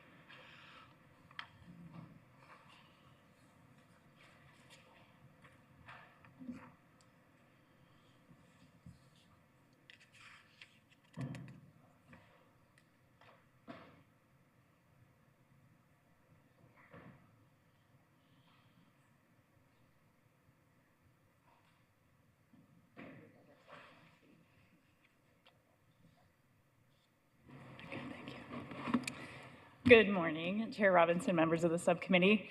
Today I'm here to present on behalf of Commander Joe and the entire Employee Services team and their efforts in recruiting and hiring. First, we're going to highlight a few of their highly successful recruiting efforts, the results of which you'll see on the next slide. A lot of this has been community-oriented recruitment. This is engaging our advisory boards to recruit within their own communities. Another one is their Instagram Live sessions that we're doing. Those have hundreds of people that are engaging, asking real-time questions with our team, and it highlights a variety of things that are going on in our department. We're also working with All-Star Recruiting. This is applicant tracking and reminder texts to ensure that our applicants are moving forward quickly in the process and feel engaged with the police department. This slide's really important because it shows that applications have doubled over last year, which is incredibly impressive work by the entire team. It's a great trend that shows that the efforts are working. We are not yet halfway through the year, and we are on track to make significant progress in all of our applications. You'll see a small increase here in the percentage of female applicants. Those percentages on the bars represent the total number of applicants in male and female categories. Our laterals and reinstatements come through the academy. When I speak with them, they say that they came to Phoenix for the tremendous opportunities that we have here, and they come with impressive backgrounds and a wealth of experience. And some of them have even been supervisors, so they bring leadership to our department from the get-go. We're also trending to be close to or surpass last year's totals in lateral and reinstatement applicants. You will see a small increase in female lateral and reinstatement applicants as well. This graph depicts the total recruit applicants by race year to date as of the end of April.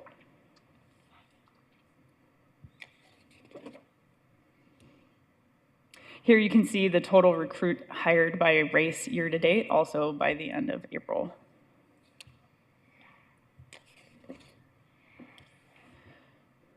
On this graph, you will see a huge increase in class sizes. I'm excited to announce today that the next time you see this graph, you'll see that class. Oh, sorry, I got ahead of myself. There's excitement coming, I promise. It's a huge increase in class sizes. It's great to see at the academy. The staff is really excited to see the rooms that are full and to have a full academy again in the parade deck on graduation day as well. Here you have our laterals. Along with being nearly plug and play and ready to go with a shorter training time, they bring a lot of experience even to the academy. So we get feedback from a lot of our instructors that they ask great questions in the classes and really improve our recruit educational experience.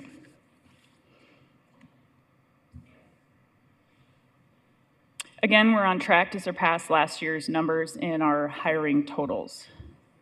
These numbers are of April 30th, 2025. Now I'm excited to say that and here it says class 3, this will be class 582. They begin very shortly this month. We're on track to have 46 recruits in that class, which is again, record setting within the last 5 years. So as a result of the consistent positive trend in hiring, we've added an additional 8th class to the year. Normally we would have 7 classes start in a calendar year, now we will have 8. This will allow us to train an estimated 40 additional recruits. The class will start in July and it will shorten the hiring cycle from 8 weeks to 6 weeks, getting our applicants, successful applicants into the academy a lot sooner. Now we'll move on to speak a little bit to attrition. Much of our attrition still falls under the normal and expected 20 years of service and up categories.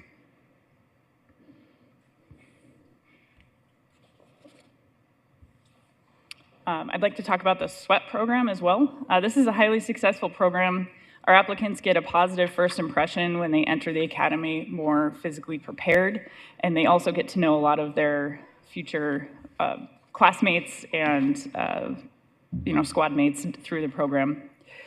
This is a great thing for the academy, successful applicants through SWET. We have 0 POPAT failures. POPAT is the AZ Post mandated physical fitness test, and many other academies, there are 16 other academies throughout the state of Arizona. We have 0 failures, and I believe we would be the only ones that have 0 failures. A lot of other academies report that this is a big sticking point for them. Here you have recruit applications by source. It's notable in here that our advertising efforts with our new marketing campaign are working, as is the employee referral program.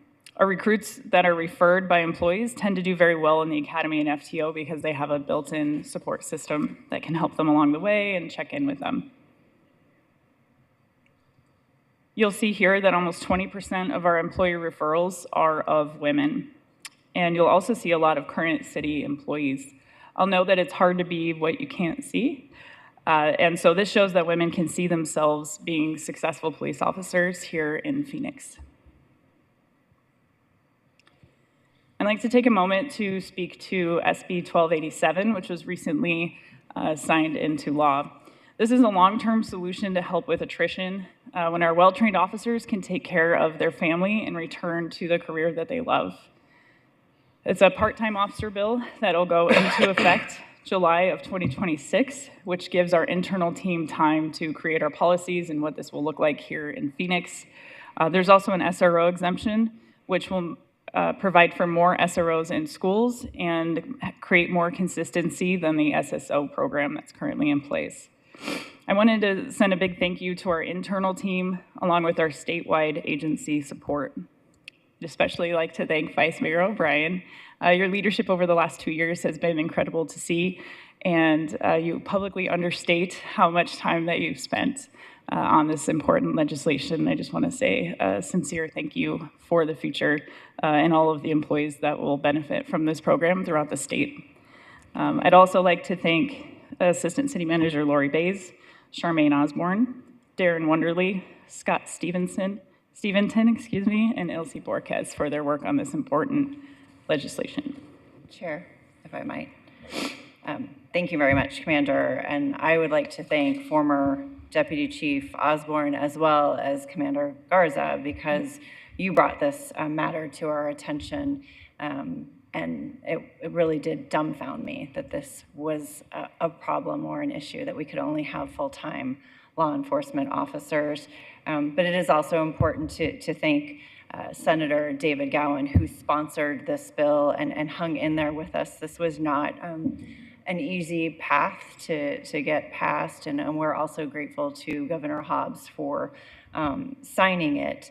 It is important to me that we invest a lot in our employees, and at a time of need, whether that is child care or family issues or taking care of a sick parent or other family member, that we are there to support them and have an option for them.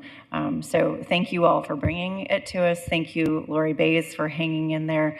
There were some tough times, and you all were cool cucumbers when it was necessary. So it really is my honor to have helped move this forward and make it not just a possibility for the city of Phoenix, but other law enforcement agencies across the state of Arizona, in a hopefully a good, positive way for those agencies and communities as well. So thank you. Great. Thank you.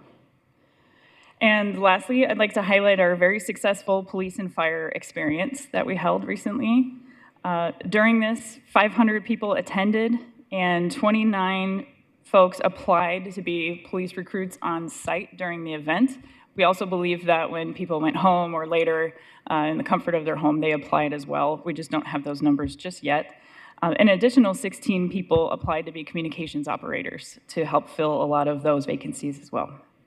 Many other jurisdictions are reaching out to replicate our success, and we'd like to thank our Phoenix Fire partners for a very successful event for recruiting in both areas of public safety here in Phoenix.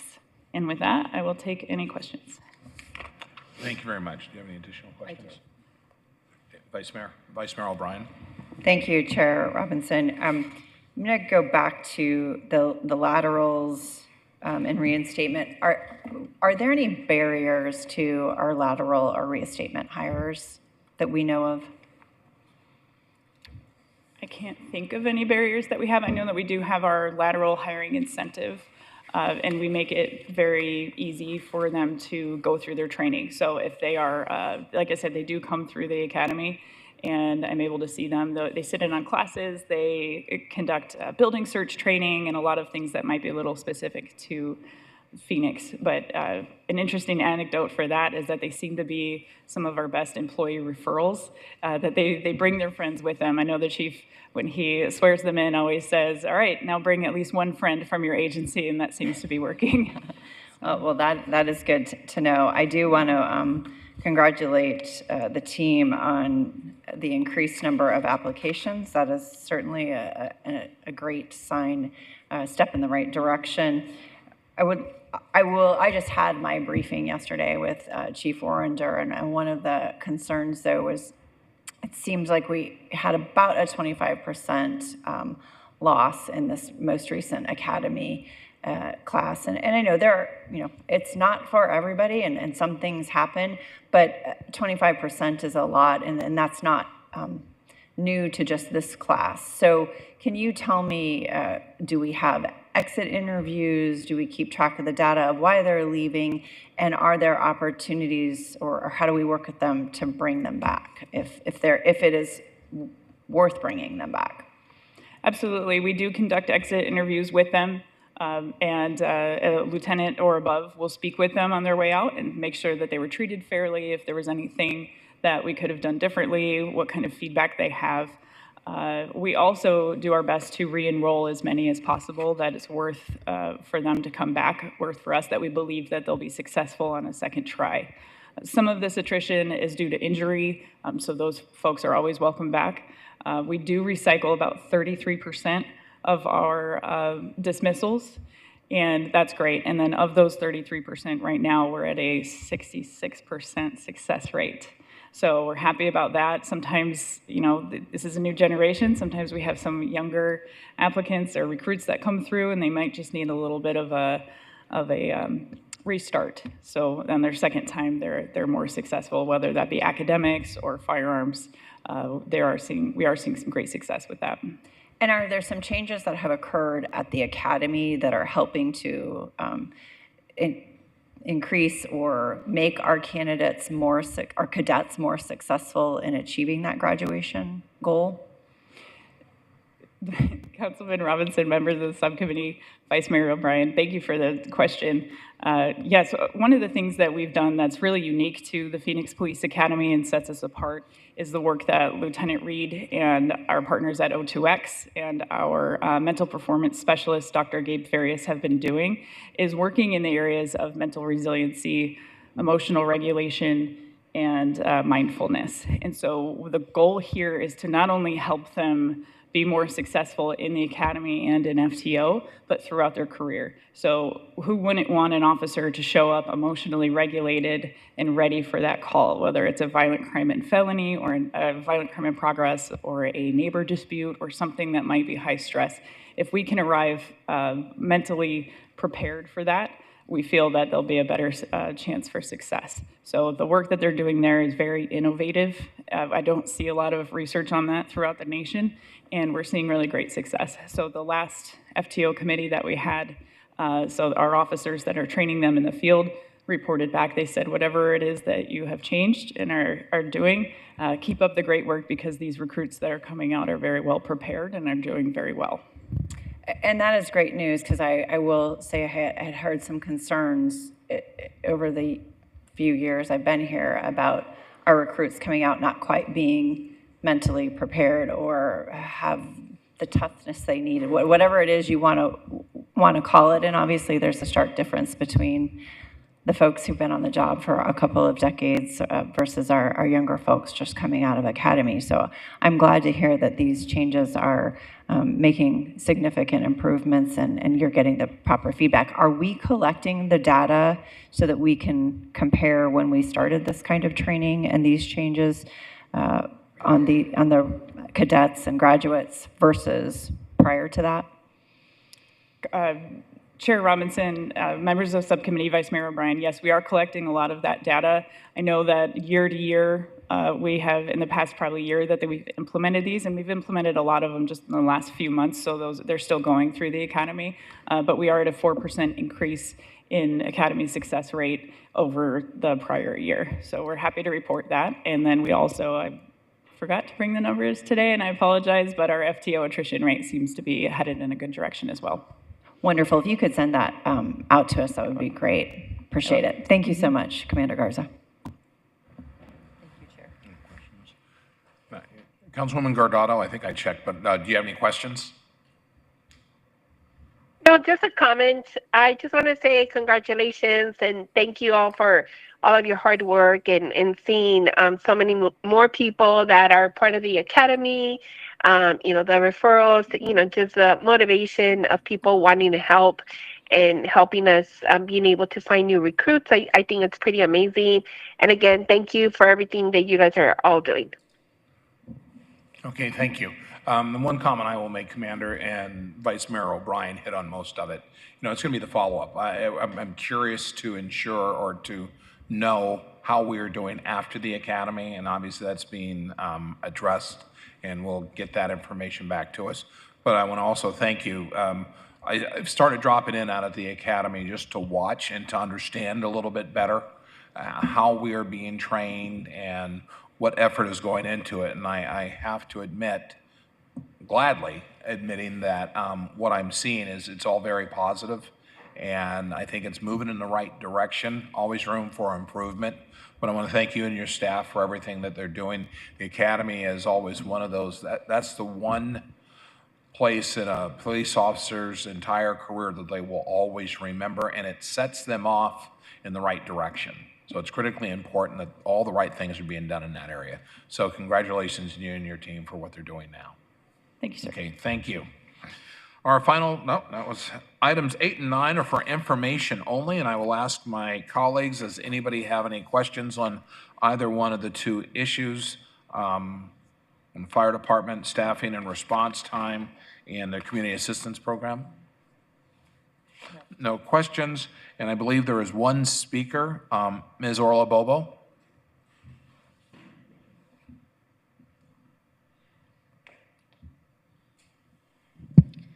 Good afternoon. I'm not quite sure why the response times have not been presented the past couple of meetings. I think it's very important that everyone sees them. In May of '24, the response times were presented. District 2 had the longest response times for all categories of fire calls, and here we are over a year later, and that's still the case.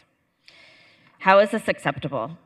A fire station 5 years from now isn't going to solve the problem, and one station alone won't be the solution either. I'd like to share some examples of various calls that I've obtained through my public records, just to give you an idea of what we're facing. All of these examples are code 3s. A suspected gas leak at a residence with evacuation took 13 minutes and 11 seconds.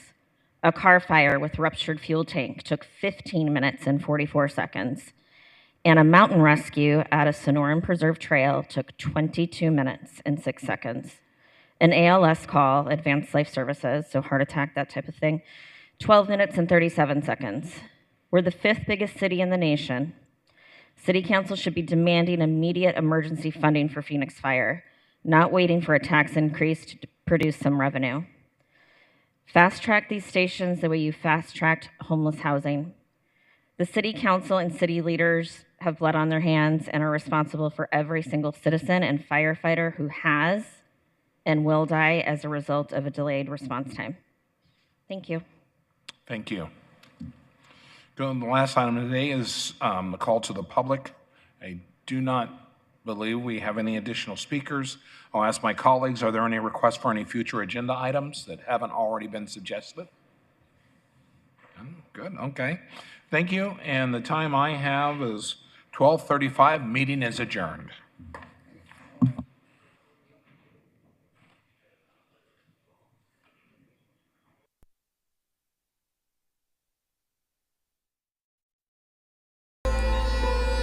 We grieve together in tragedy, celebrate together in triumph, love each other through all stages, and share a bond that no one else can truly understand. Even knowing the outcome, I would choose this path again.